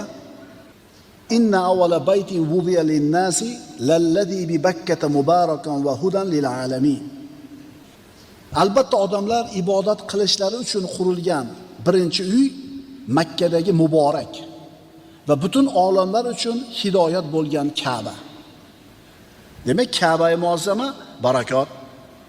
Barakaligini ko'ringki, Ibrohim alayhisalomning duosi tufayli hech qanday ekin o'smaydigan joyda dunyoning hamma meva-chevasi bor. Ka'ba-i muazzamada o'qilgan bir rakat namoz, nafil namoz, boshqa masjidlarda o'qilgan 100 ming rakat nafil namozga teng. Barakotli o'rinlardan Madina-i Munawvara. Madina-i Munawvara muborak birodarlar. Chunki payg'ambarimiz sollallohu alayhi vasallam Madina-i Munawvaraga Robbisidan barakot tilab duo qilganlar. Allohumma ja'al bil madinati dhi'fa ma ja'alta bi Makkata min al baraka. Muttafaqun alayh. Parvardigor, Madinaga Makkaga bergan barakangdan 2 barobarini bergin. Muhammad alayhisalomning duolari ijobat birodarlar. Makkadagidan ko'ra 2 barobar ko'proq baraka berib duo qilyaptilar Rasululloh. Allohumma barik lana fi madinatina va barik lana fi sa'ina va muddina. Ikkinchi duolari. Parvardigor, Madinamizga baraka ber. Bizga so'yimizni va muddimizni barakali qilib ber. Ya'ni o'lchov birliklari. Masjidun Nabaviy barakali birodarlar. Unda o'qilgan 1 rakat nafil namoz boshqa masjidlarda o'qilgan 1000 rakat nafil namozga teng. Masjidul Aqso va uning atrofini Alloh taolo barakotli qilib qo'ydi. Astagfirullah. Subhanallazi asra bi abdihi laylan minal masjidil harami ilal masjidil aqso allazi barakna havlahu. Alloh bir kecha o'z bandasini unga oyat mo'jizalarimizdan ko'rsatish uchun Makkadagi Masjidil Haromdan Quddusdagi biz atrofini barakotli qilib qo'ygan Masjidil Aqsoga sayr qildirgan zotdir. Masjidil Aqsoda o'qilgan 1 rakat namoz birodarlar, boshqa masjidlarda o'qilgan nafil namozlardan 500 rakatiga teng bo'ladi. Demak, Alloh taolo vaqtni barakotli qilgan ekan, Alloh taolo joyini barakotli qilgan ekan.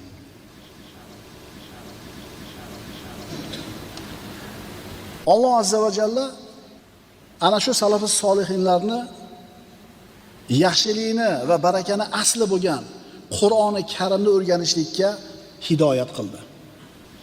Hamma barakot Qur'onda. Hamma barakot sunnatda. Mana shu Qur'on bilan sunnatni o'qib o'rganib amal qilishlikka Alloh u salafus solihinlarni hidoyat qildi va natijada ular barakotga ega bo'lishdi. Usmon ibn Affon Roma qudug'ini sotib olib, musulmonlarga hadya qildi. Jayshul Usrani jihozladi. Kambag'al bo'lib qoldimi shu bilan? Yo'q, Alloh taolo barakot berdi. Moli dunyosini hisob-kitobi yo'q edi. Abdurrahmon ibn Avf Jayshul Usraga molini yarmini olib keldi. Payg'ambarimiz duo qildilar. Olib kelganingizga ham, qoldirib kelganingizga ham baraka bersin. Abdurrahmon ibn Avfning moli shunaqa ko'paydiki, Madinaga sig'may qoldi. Karvonlar, tuyalari. Sa'd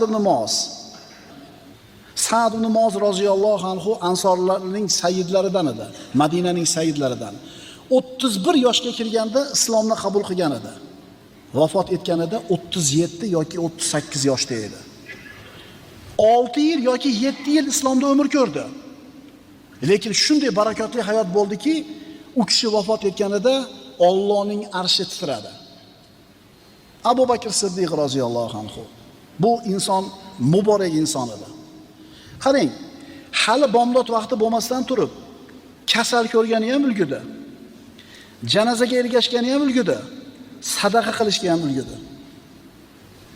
Bu ulug' sahoba Rasulullohdan keyin bor yo'g'i 2 yil xalifa bo'lib turdi. 2 yildan ozgina ko'proq. Lekin mana shu 2 yil muddatda ichida shunaqa katta g'alabalar, futuhotlar, yaxshiliklarni qo'lga kiritdiki, aqllar lol qoladi. 2 yildan sal ko'proq muddat.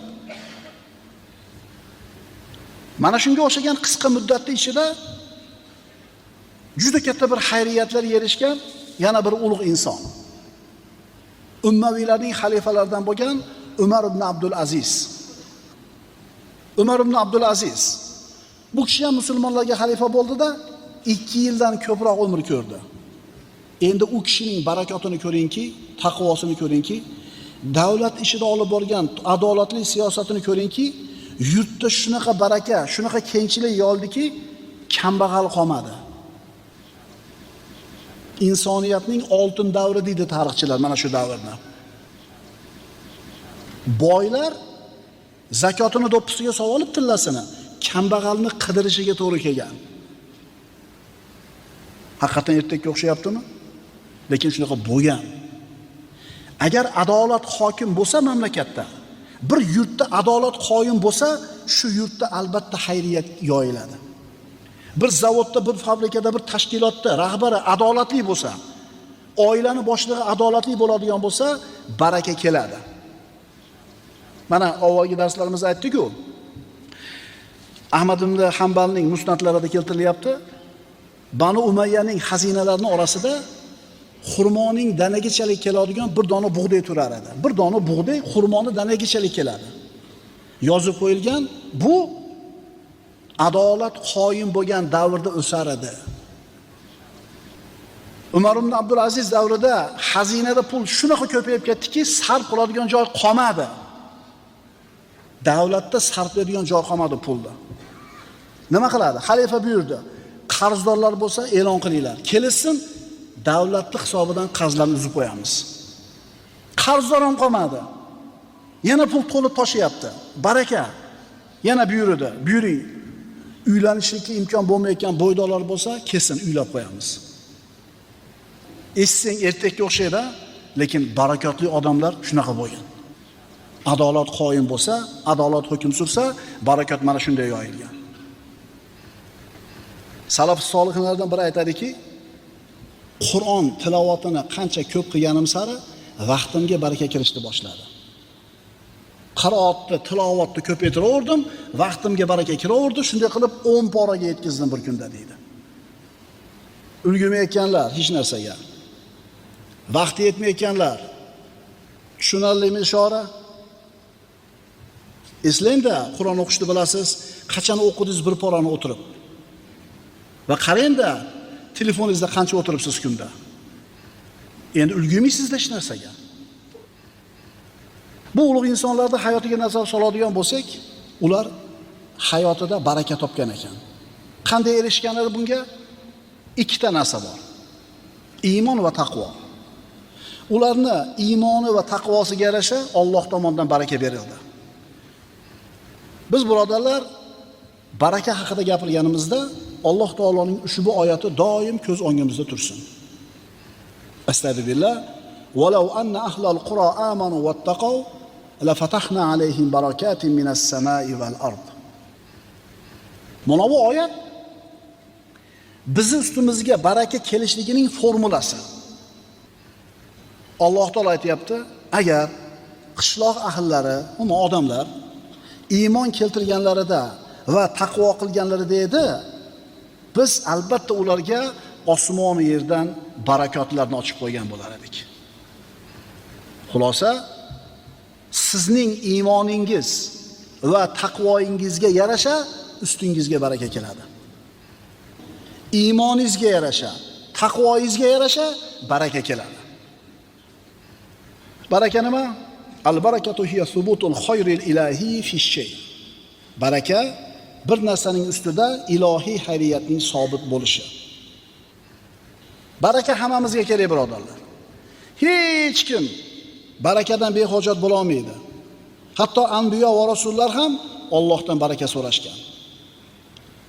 Inson farz va sunnatlarni bajarishiga yarasha, harom amallardan tiyilishiga yarasha baraka keladi. Baraka iymoning va taqvoingga yarasha bo'ladi. Baraka sizlarning oralaringizdagi yoshi kattalar bilan birgadir. Oxirgi paytga kelib, mana shu yosh kattalarga bo'lgan hurmat, e'tibor avvalgilardaqa bo'lmay qo'ydi. Sovet davrida katta bo'lganmiz, namozxonlar ko'p emas edi, juda ko'pchilik ichar edi, din diyonatga yo'l biz xohlaganchalik emas edi, masjidlar yopiq edi, ammo o'zimizni yurtimizni mentalitetidan kelib chiqib turib, kattalarni siylagan, kattalarni hurmat qilgan degan narsa tomirimizga singdirilgan edi. Ammo taassuf oxirgi paytga kelib, o'zini dindor deb bilgan, taqvodor deb bilgan, sunnatga amal qilyapman deb, oyatga amal qilyapman deyotgan ayrim birodarlarimizda mana shu yosh kattalarga bo'lgan behurmatlik, mensimaslik ko'payib ketayotganligini ko'ryapmiz. Payg'ambarimiz sollallohu alayhi vasallam aytganlar, kichkinalarimizga shafqat ko'rsatmagan, kattalarimizni hurmat qilmagan va ulamolarimizning haqqini bilmaganlar mendan emas deganlar Rasululloh sollallohu alayhi vasallam. Baraka yoshi ulug'laringiz bilandir. Kimi uyda yosh katta otasi, onasi bo'lsa, uni barakasi bor. Faqat uni bilmaydi u. Rasululloh sollallohu alayhi vasallam marhamat qildilar. Al-barakatu ma'a akabirikum. Baraka yoshi ulug'laringiz bilandir. Yoshi ulug'lardagi baraka nima? Mana baraka nima ekanligini aytdik. Baraka bir narsaning ustida ilohiy xayriyatning davomiy turishi. Misol bilan tushuntirdik. Opatedizdan qolgan ketmon bor. 100 yildan o'tib qoldi, ishlayapti. Yo'qolib ham ketmadi, cho'kib ham ketmadi suvga, biroq o'g'irlab ham ketmadi. Ishlayapti. Ungacha siz 20 ta 30 ta ketmon oldingiz, uy qurguncha nechtasi kelib, nechtasi ketdi. Demak, ularda baraka yo'q edi. Mana bu turgan ketmonda baraka bor. Tushunarlimi? Baraka bir narsaning ustida ilohiy xayriyatning davomiy bo'lishi. U baraka vaqtning ustida bo'lishi mumkin, ilmning ustida bo'lishi mumkin, pulning ustida bo'lishi mumkin, joyda bo'lishi mumkin. Yoshi ulug'lardagi baraka. Bu nima degani? Bundan maqsad nima? Qarindosh ulug'larning orasida din va aql egasi bo'lgan yoshi ulug' zotlarni tabarruk qilishligi bu mustahab amallardan hisoblanadi. Al-Qarofiy Az-Zahirada shunday deydi. Chunki u kim? Yoshi ulug' inson. Yoshi ulug' musulmon inson. Yoshlardan ko'ra ertaroq Alloh taologa itoat qilgan.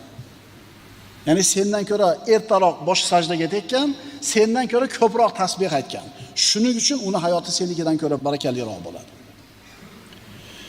Al-barakatu ma'a akabirikum. Baraka yoshi kattalaringiz bilandir. Sahobalar bu hadisni qanday tushunishgan? Abdulloh ibn Mas'ud roziyallohu anhu dan rivoyat qilinadi. Qala la yazalu an-nasu bi khayrin ma akhadhu al-ilma an akabirihim. Modomiki deydi bu ulug' sahobiy, odamlar ilmni oranglardagi yoshi ulug' insonlardan olishar ekan, xayriyatda davomiy bo'ladilar. Ilm beradigan odam ustozlarimiz bor. Endi mana shu ustozlarning ichida yosh kattaroqlaridan ilm olinar ekan, xayriyat davomiy bo'ladi. Chunki u yosh katta olim odamda ham ilm bor, ham hayotiy tajriba bor. Ta'limul muta'allimda Imom Zarnuji aytadi, ustoz tanlashlikda 3 ta sifatiga qara deydi. Birinchisi ilmli bo'lsin. Shuni alaganda ilmli bo'lish kerak ustoz. Ikkinchisi taqvoli bo'lsin, uchinchisi yosh katta bo'lsin deydi.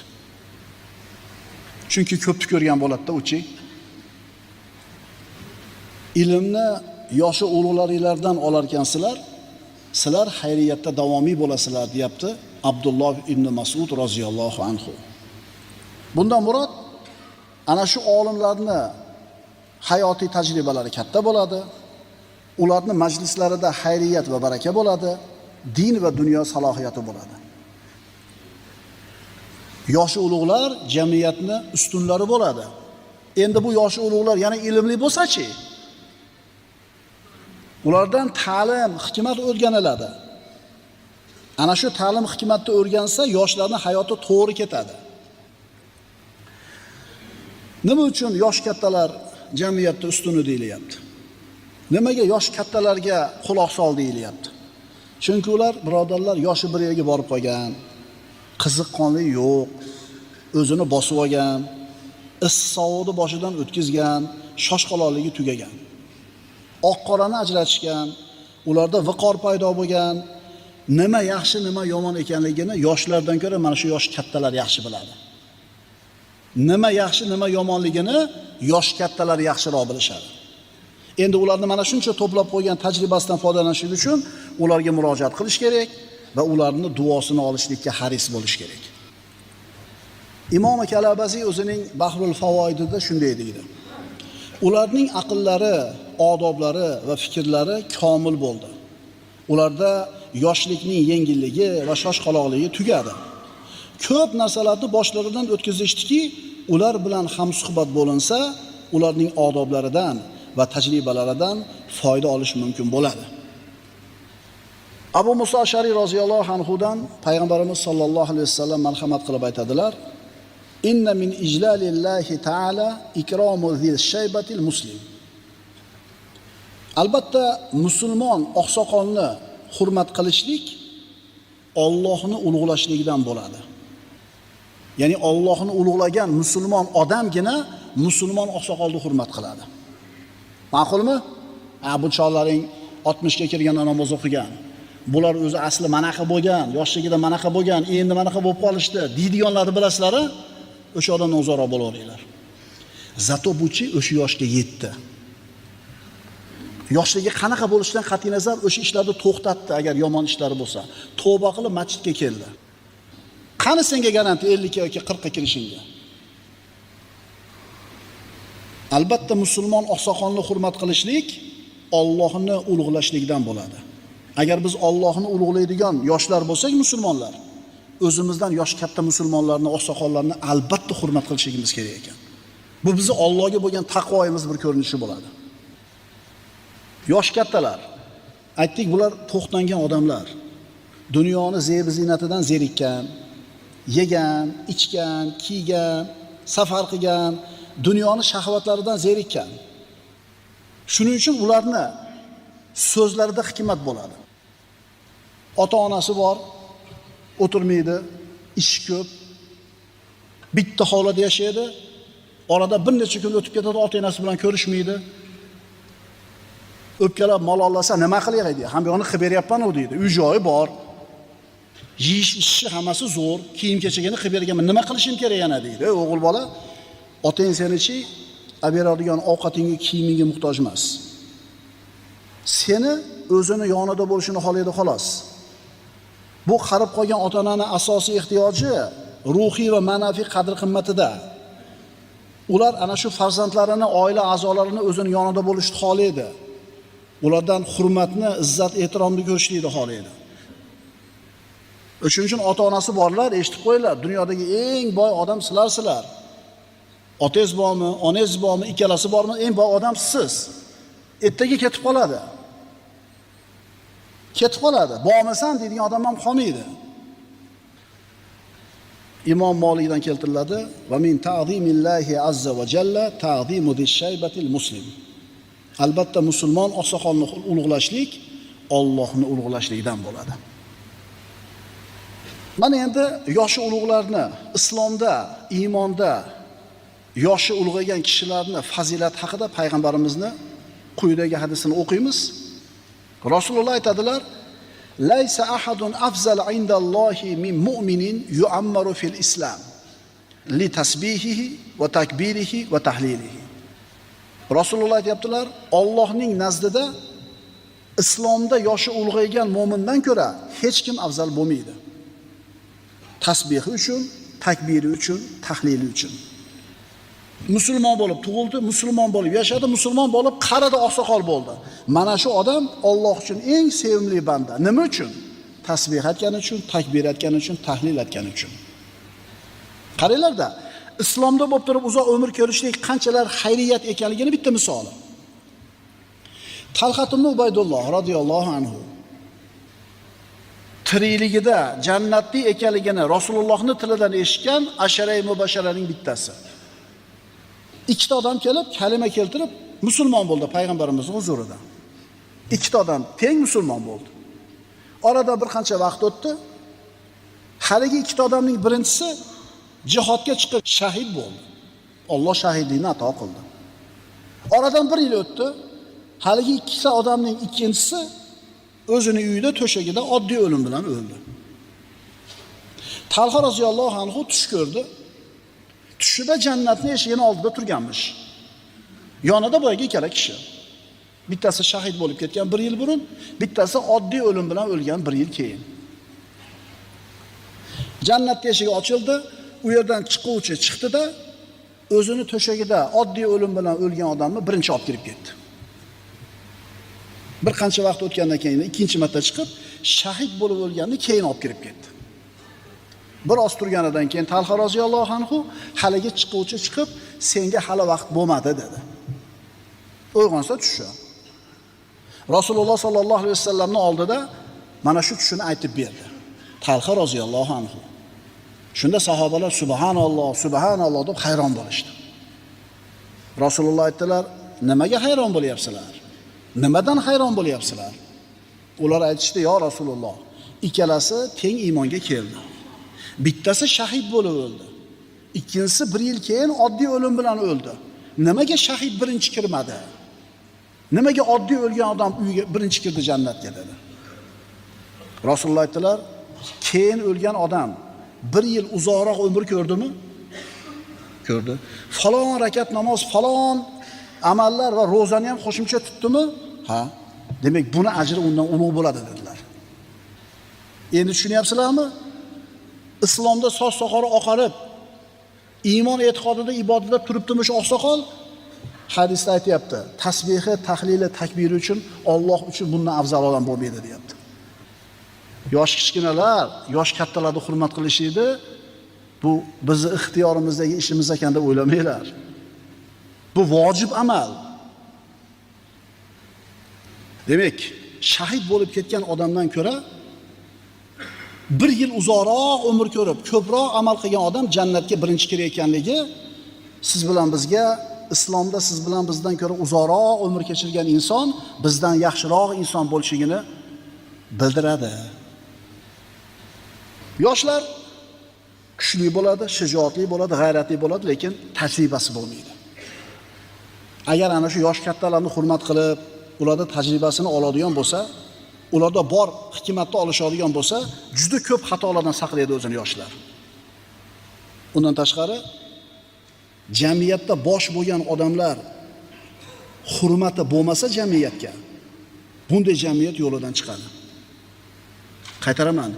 Jamiyatga peshvo bo'lish kerak bo'lgan yosh katta ulug' insonlar behurmat qilinsa, bu jamiyat parokandalikka yuz tutadi. Kattalar gap o'tmasa yoshlarga nima bo'ladi? Dinimizning dushmanlari birodarlar. Bu narsani yaxshi biladi. O'shuning uchun ulug' shaxsiyatlarni, ulamolarni, yoshi ulug'larimizni har xil fitnalar bilan obro'yini tushirishga harakat qiladi. Nima qiladi? Ayblari bo'lsa poylab qidirib yuradi. Agar aybini topa olmasa tuhmat qilishga jur'at qiladi. Ilmlarini shubha ostiga qo'yadi. Ha umi bu manaqa u. Ha bu manaqa. Bora shunaqa odamlar atrofimizda. Jamiyatni yo'lboshchisi bo'lgan yosh kattalarga hurmat yo'q bo'ladigan bo'lsa, peshvolarga nisbatan hurmat yo'q bo'ladigan bo'lsa, bu jamiyat halokatga yuz tutadi. Ana shu ulug'lar haqida shubha tug'dirish, obro'sini tushirish, kamsitishlik birodarlar. Bizi dinimizda ham, millatimizda ham yo'q bo'lgan narsa. Yosh katta odamni nazaridan qolma degan gap bor bizda. Shuning uchun islom olamida birodarlar, mana shu yosh ulug'larni hurmat qilishlik muhim amallardan hisoblanadi. Bundan tashqari kama tadim tudan deyiladi. Nima eksang shuni o'rasan degani. Rasululloh aytadilar: "Ma akrama shabun shaykhon li sinnihi illa sakharallohu lahu ma yukrimuhu inda sinnihi." Yosh yigit bir qariyani uning yoshi uchun hurmat qilib qo'ysa, yosh yigit, yosh katta qariyani yoshi ulug'ligi uchun hurmat qilib qo'ysa, bu yosh yigit ham yosh katta bo'lib qaraganida uni hurmat qiladigan kimsaga ro'baro bo'ladi. Nima eksang, shuni o'rasan. Rasululloh boshqa hadislarida marhamat qiladilar. Ya'ni yoshlarimizga rahim qilmagan va oqsoqollarimizni ulug'lamagan odam bizdan emas. Rasululloh tonyaptilar bunaqa odamdan. Yoshlarga beshafqat, kattalarga behurmat. Demak, bu siz bilan bizni zimmamizdagi vojib bo'lgan amal. Musulmon jamiyatida yosh kattalarning obro'si, hurmati muhim bo'ladi. Kim yoshi ulug' olimni, umuman olimni haq huquqini tan olmasa, uni behurmat qilsa, Rasululloh sollallohu alayhi vasallam bunaqa odamdan yuz o'girganlar. Keyingi hadisga quloq tutamiz. Laysa min ummati man lam yujilla kabirana va yarham saghirana va ya'rif li alimina haqqahu. Uboda ibn Somit roziyallohu anhudan payg'ambarimiz aytadilar: kattamizni hurmat qilmagan, kichigimizga rahim qilmagan va olimimizning haqqini tan olmagan kishi mening ummatimdan emasdir. Imom Ahmad rivoyat. Demak, kattani hurmat qilish kerak, kichikka rahim shafqatli bo'lish kerak, olimning haqqini bilish kerak. Olimning haqqini tan olmagan, behurmat qilgan odam Rasululloh bunaqa odamdan tonyaptilar, mendan emas deyaptilar. O'zi anaqa bo'lsa-chi, domla, mana seni ishing emas o'shaqa bo'lganda hamchi. Sen o'zing bilan ovora bo'ldi. Imom Hokim rivoyat qilgan hadisda bunday deyiladi. Laysa minna man lam yujilla kabirana va yarham saghirana va ya'rif li alimina haqqahu. Kimki kattamizni hurmat qilmasa, kichigimizga rahim qilmasa va olimimizning haqqini bilmasa, bizdan emasdir. O'shuning uchun qadimdan bu yurtdagilar ilmli odamni ko'rganda hurmat bajo keltirgan. Chunki uni hurmat qilishligi o'zini foydasi edi. Ilm birodarlar buyuk ne'mat. Ilmni haqqini tan olmaslik odamlarni ilmga bo'lgan qiziqishini so'ndiradi. Agar jamiyatda olimlarning hurmati bo'lmasa, ilmga rag'bat bo'lmaydigan bo'lsa, bu jamiyat yana parokandalikka yuz tutadi. Hikmatda aytiladi: Al-ummatu allati laysa laha akabiru laysat umma. Al-umma allati laysa laha akabiru laysat umma. Kattalari, ulug'lari yo'q millat emas. Al-barakatu ma'a akabirikum. Baraka yoshi ulug'laringlar bilan birga bo'ladi. Abu Hanifa kim bo'pti? Imom Shofiy kim bo'pti? Hum rijal va nahnu rijal. Ular ham erkak, biz ham erkak. Ular ham ilmli, biz ham ilmlik. Abu Hanifaga jur'at qilishadi. Abu Hanifaga hadis yetib bormagan. Abu Hanifa bilasanmi, tobein hisoblanadi. Sahobalardan 6 yoki 7 tasini ko'rgan. Sahoba, tobein, taba tobein. To'ralar mazhab boshi imomlarimiz birodarlar, yo tobein yo taba tobein bo'ladi. Rasululloh maqtagan 3 ta asrning vakillari, Rasulullohning zamoni saodatiga yaqin bo'lgan insonlar, shularni sha'niga noma'qul so'zlarda aytayotganlar musulmonmikin deb olgan keladi-da. Qolgan 3 ta imom, mazhab bosh imomlar. Imom Azamni Imom Azam degan shular. Eng ulug' imom degan. Abu Hanifa Imom Ahmad bin Hanbaldan so'rashdi. 100 mingta hadis bilgan odam fatvo aytsa bo'ladimi dedi? Yo'q dedi. O'sha Abu Hanifaga, Imom Shofiyga toshlatayotganlar 2 mingta hadisni ham bilmaydi. Mingta ham bilmaydi kerak bo'lsa. O'tirib olib Abu Hanifani muhokama qilyapti. 200 mingta hadis bilsa-chi desa yo'q dedi. 200 mingta hadis roviylari bilan, matni bilan naizust, ya'ni kallasida turadi. 300 mingta bilsa-chi dedi, yo'q dedi. Hadis ilmining ummoni bo'lgan Imom Ahmad ibn Hanbal 300 mingta hadis bilgan odam fatvo aytishga haqqi yo'q deyapti. 400 mingtachi 400 mingta hadisni yoddan bilsa fatvo aytsa bo'ladimi deganida kaftini ko'tarib qimlatib qo'ydi. Endi bizni zamonimizda o'tirgan ayrim o'zini ilmli sanagan odamlar Abu Hanifani, Imom Shofiyni behurmat qilib, ularga hadis yetib bormagan, ular ma'nosini bilmagan deb turibdi. Imom Bayhaqiy rivoyat qiladi. Rasululloh aytadilar: "Jalisil kubara va sa'ilil ulama va xolitil hukama." Yoshi ulug'lar bilan o'tirgin, ulamolardan so'ragin, hakimlarga aralashib yurgin. Yoshi ulug'lar bilan o'tirgin, ulamolardan so'ragin, hakimlarga aralashib yurgin. Bu Rasulullohning buyrug'i. Jamiyatni barakasi birodarlar, ana shu jamiyatdagi yoshi ulug' insonlar bilan bo'ladi. Aytdik, yosh kattalarning tajribasidan bahramand bo'ladigan bo'lsa, yoshlar juda ko'p hayotda xatolardan, qoqilishlardan o'zlarini ehtiyot qiladi. Payg'ambarimiz aytdilar: "Al-barakatu ma'a akabirikum." Baraka yoshi ulug'laringiz bilandir. Payg'ambarimiz sollallohu alayhi vasallamning huzuriga 2 ta arobiy keldi. Kelib biri dedi: "Ya Rasululloh, ayyun nasi xoyr?" 2 ta arobiy payg'ambarimiz oldiga kelib so'rayapti. Odamlarda yaxshisi kim ya Rasululloh deganida Rasululloh aytdilar: "Tuba liman tola umruhu va hasuna amaluhu." Umri uzun bo'lgan, amali chiroyli bo'lgan odamga tubo bo'lsin, ya'ni jannat bo'lsin. Demak, yaxshi odam kim ekan biz oramizda? Umri uzun, ya'ni yoshi katta va amali chiroyli bo'lish kerak ekan. Ikkinchisi so'radi: "Ayyu amalil xoyr?" Qaysi amal eng yaxshi amal? Rasululloh aytdilar: "An tufariqa dunya va lisanuka rotbun min zikrillah." Dunyoni tark qilayotgan paytingda tiling Allohning zikri bilan nam bo'lishligi. Ya'ni zikrni shunaqa ko'p aytadiki, joni chiqib ketayotganda ham tilida zikr turgan edi.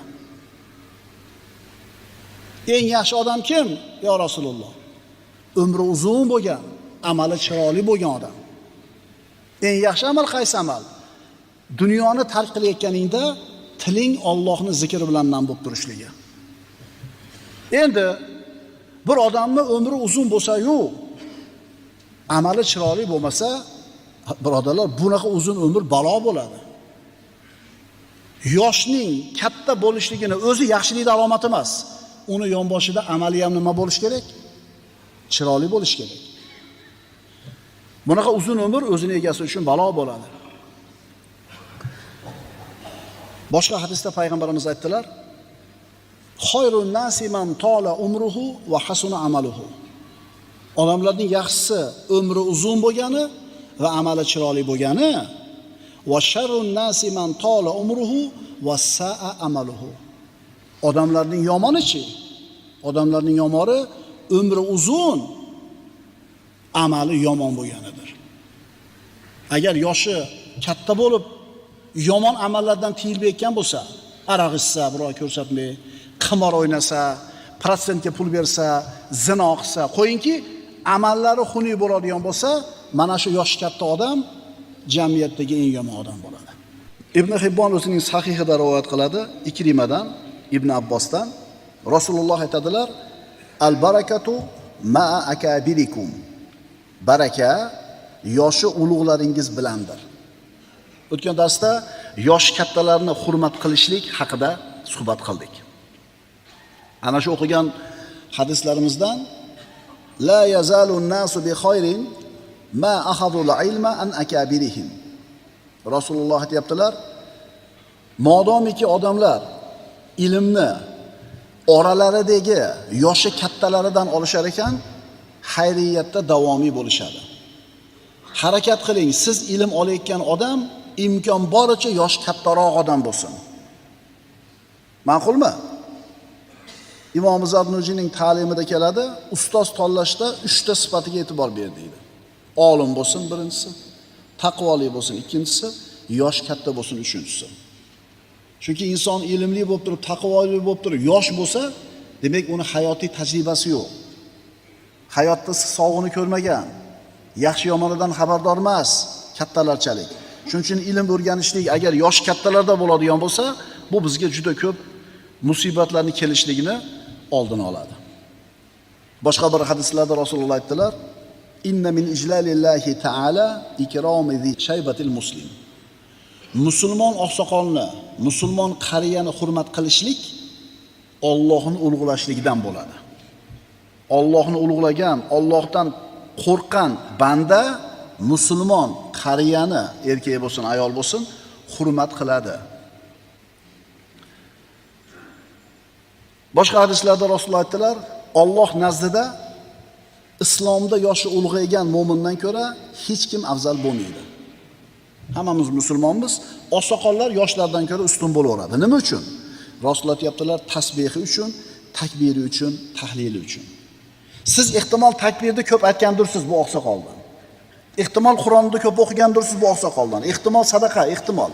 Lekin bu sizdan burunroq Alloh degan so'zni aytgan birinchi marta. Shuning uchun ham u sizdan nima bo'laveradi? Yana tushuninglar. Normalniy odam o'zidan katta odamni hurmat qiladi. Nafaqat musulmon, musulmon bo'lmasa ham o'zidan kattani hurmat qiladi. Hali Umar ibn Xattobni, Xolid ibn Validni qilgan ishlarini o'qiymiz. Musulmon bo'lmagan, ahli kitob bo'lgan kishilarga ham bu ulug' insonlar hurmat ko'rsatgan. Endi u yosh katta odam musulmon bo'lsa-chi?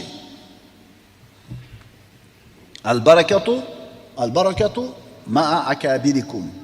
Baraka yoshi ulug'laringiz bilandir. Ma akrama shabun shaykhun li sinnihi illa sakharallohu man yukrimuhu inda sinnihi. Qaysi bir musulmon kishi, musulmon yosh inson, yosh yigit yosh katta musulmonni hurmat qilar ekan, yosh kattaligi uchun. Endi mana shu yigit qaraganida uni ham hurmat qiladigan yosh yigitni Alloh ro'baro qilib qo'yadi. Avtobusda kattalarga joy beringlar, sizlar qaraganda ham nima qiladi? Avtobusda joy beradi. Yoshi ulug'larning fazli. Demak, yuqoridagi hadislardan yaxshilik kattalar bilan, yoshi ulug'lar bilan birga bo'lishligini tushundik. Yana mo'min kishining umri qanchalar uzun bo'lsa, bu u uchun yaxshilik ekanligini tushundik va islomda musulmon qariyalarning hurmati baland ekanligini bilib oldik. Islomda soch soqoli oqargan odamlar, ularning fazilati haqida ham bir necha hadislar bor. Payg'ambarimiz aytadilar sallallohu alayhi vasallam: "Ma min muslimin yashibu shibatan fil islam illa kataballohu lahu biha hasana va khatta anhu biha khati'a." Imom Dorimiy. Qaysi bir musulmonning islomda soch soqoli oqarsa, Alloh unga mana shu oqargan sochi uchun, bitta sochi uchun bitta savob yozib qo'yadi. Ana shu oqargan bitta sochi uchun bitta gunohini o'chiradi. Demak, mo'min bandaning umrining uzun bo'lishligi, soch soqolning oqarishligi va u sababli unga beriladigan narsalar faqat u uchun yaxshilik bo'ladi. Ba'zi bir odamlar boshiga bir issiq sovuq kun kelsa, mashaqqatga kirib qolsa, o'ziga o'lim tilashni boshlaydi. Birodar, bu dunyoning muammosi har qancha katta bo'lmasin, har qancha og'ir bo'lmasin, u bir kun tugaydi.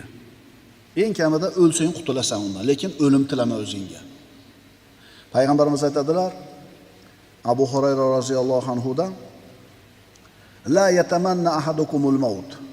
Sizlardan birontanglar o'limni o'zingizga orzu qilmasin. Vala yadu bihi min qabli an yatihi. O'lim o'zi keladigan vaqtdan avval, ya'ni ajal yetmasdan turib o'limni o'ziga duo qilib so'ramasin. Innahu idza mata ahadukum inqata amaluhu. Chunki bittalar o'lsalar, amallari to'xtab qoladi. Yani savob amallar to'xtab qoladi. Va innahu la yazidul mu'mina umruhu illa khayran. Mo'minning umrini ziyoda bo'lishi u uchun faqatgina yaxshilik. Uzoq umr ko'ryaptimi? Amali chiroyli bo'lyaptimi? Demak, mana shu odam eng yaxshi odam. Bu payg'ambarimizning hadislari.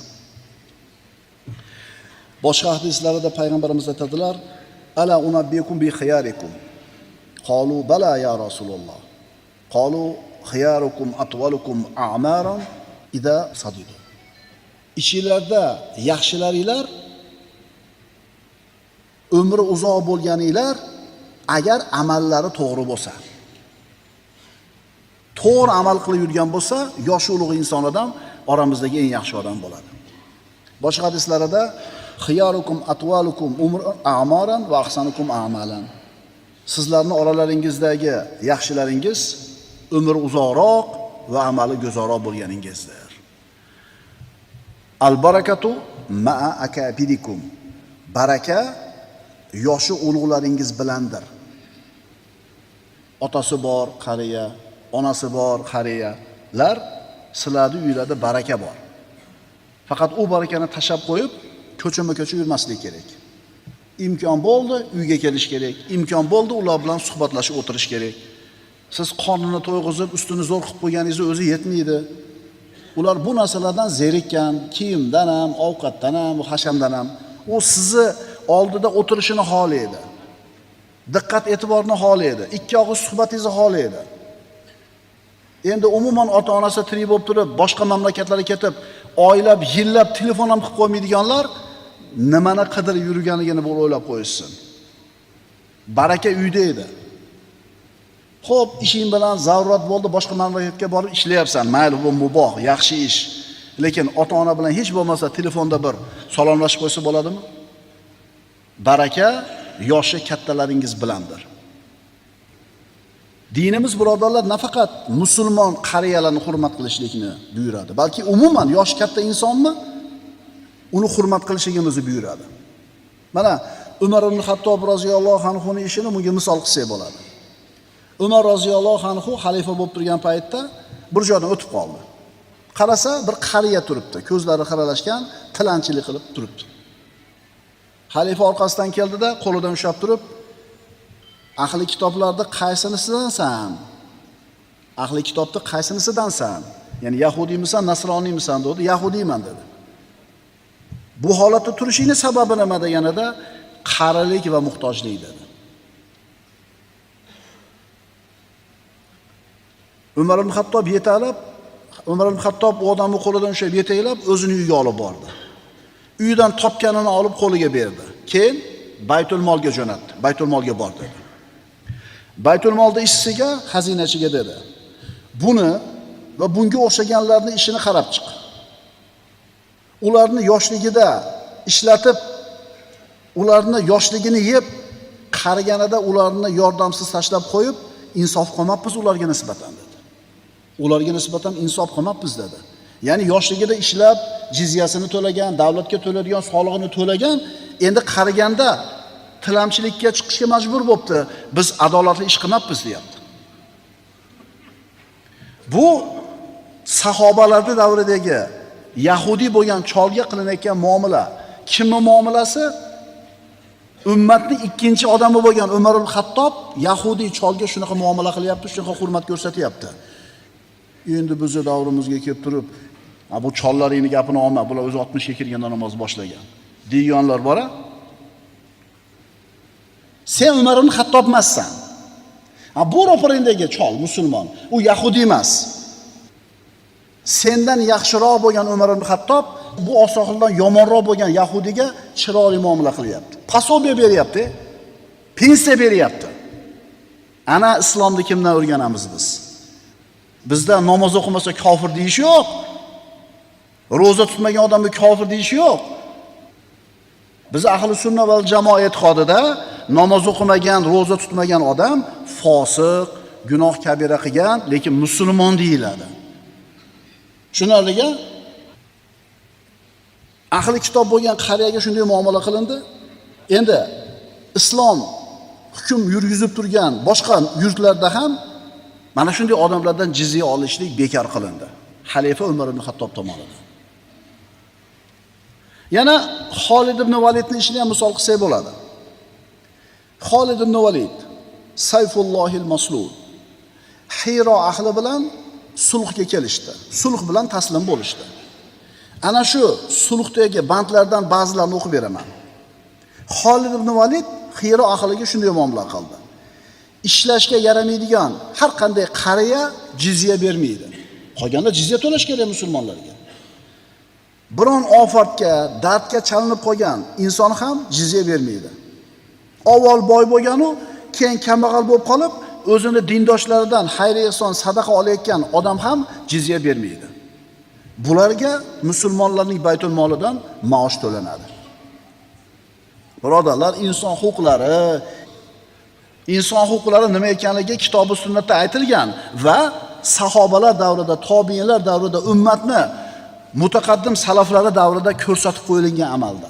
Bizga o'rgatmasin hech kim inson huquqlarini. Islomda uzoq umr ko'rgan kishilar haqida aytilgan bir hadis bor, ajib. Bu hadisning bir qancha rivoyatlari bor. Imom Ahmadning musnadlarida Anas ibn Malikdan keltirilgan rivoyatida "Iza balagha ar-rajulu muslimu 40 sanada" boshlanadi. Agar musulmon kishi 40 yil islomda yashasa, yana bir rivoyatda "Ma min muammarin yu'ammaru fil islami 40 sana" deyiladi.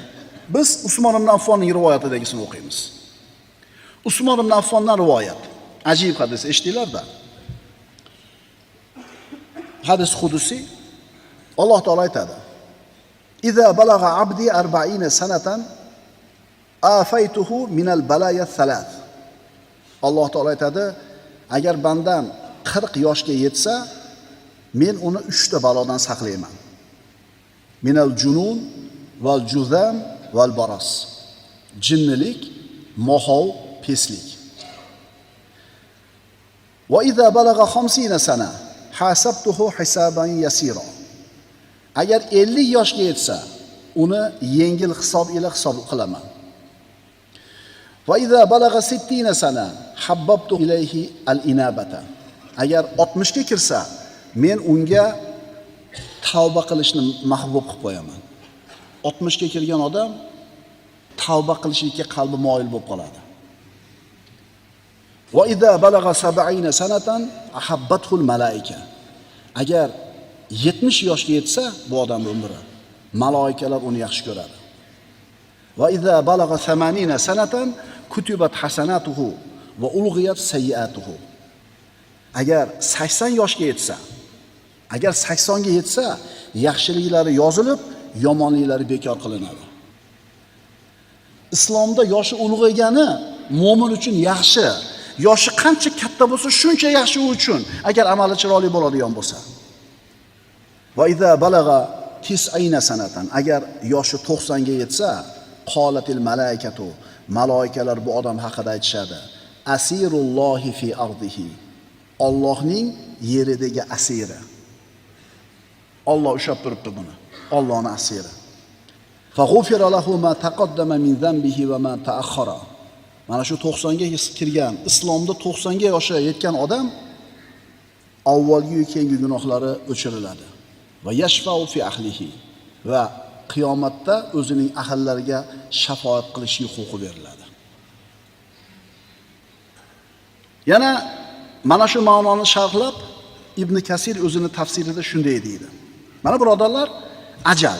Har bittamizga Alloh taqdir qilib qo'ygan ajal bor. U belgilangan kunda keladi.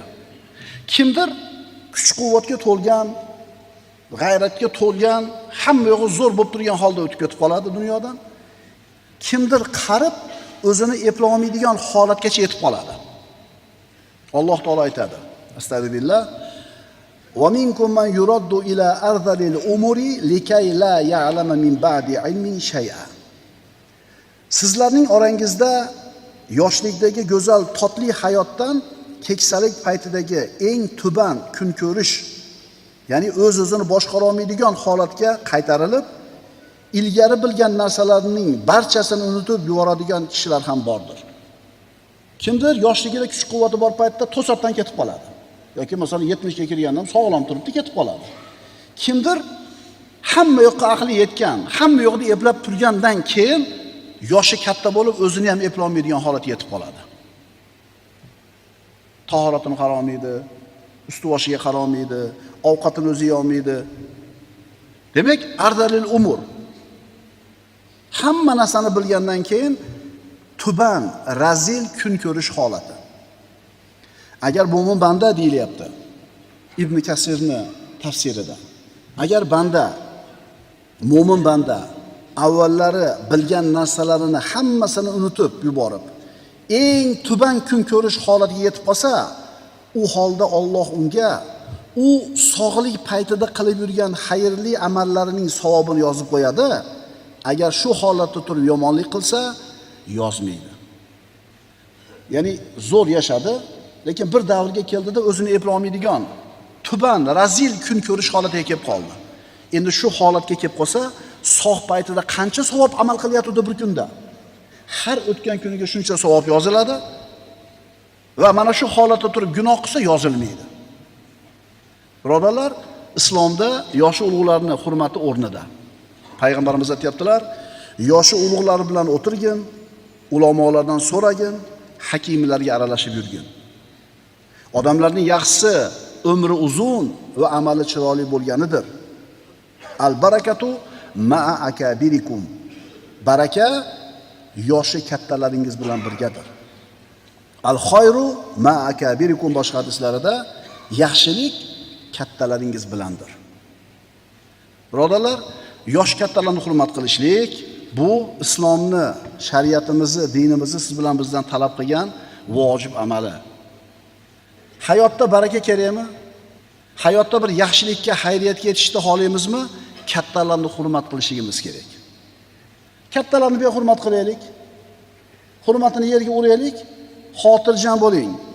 Siz yoshligingizda yoshi katta musulmon odamni yoshi uchun hurmat qilib qo'ysangiz, sizni hurmat qiladigan odamda sizga duch qilgandek, agar siz behurmat qiladigan bo'lsangiz, siz qariganda ham sizni hurmatingizni yerga uradigan odam ro'baro qilib qo'yadi.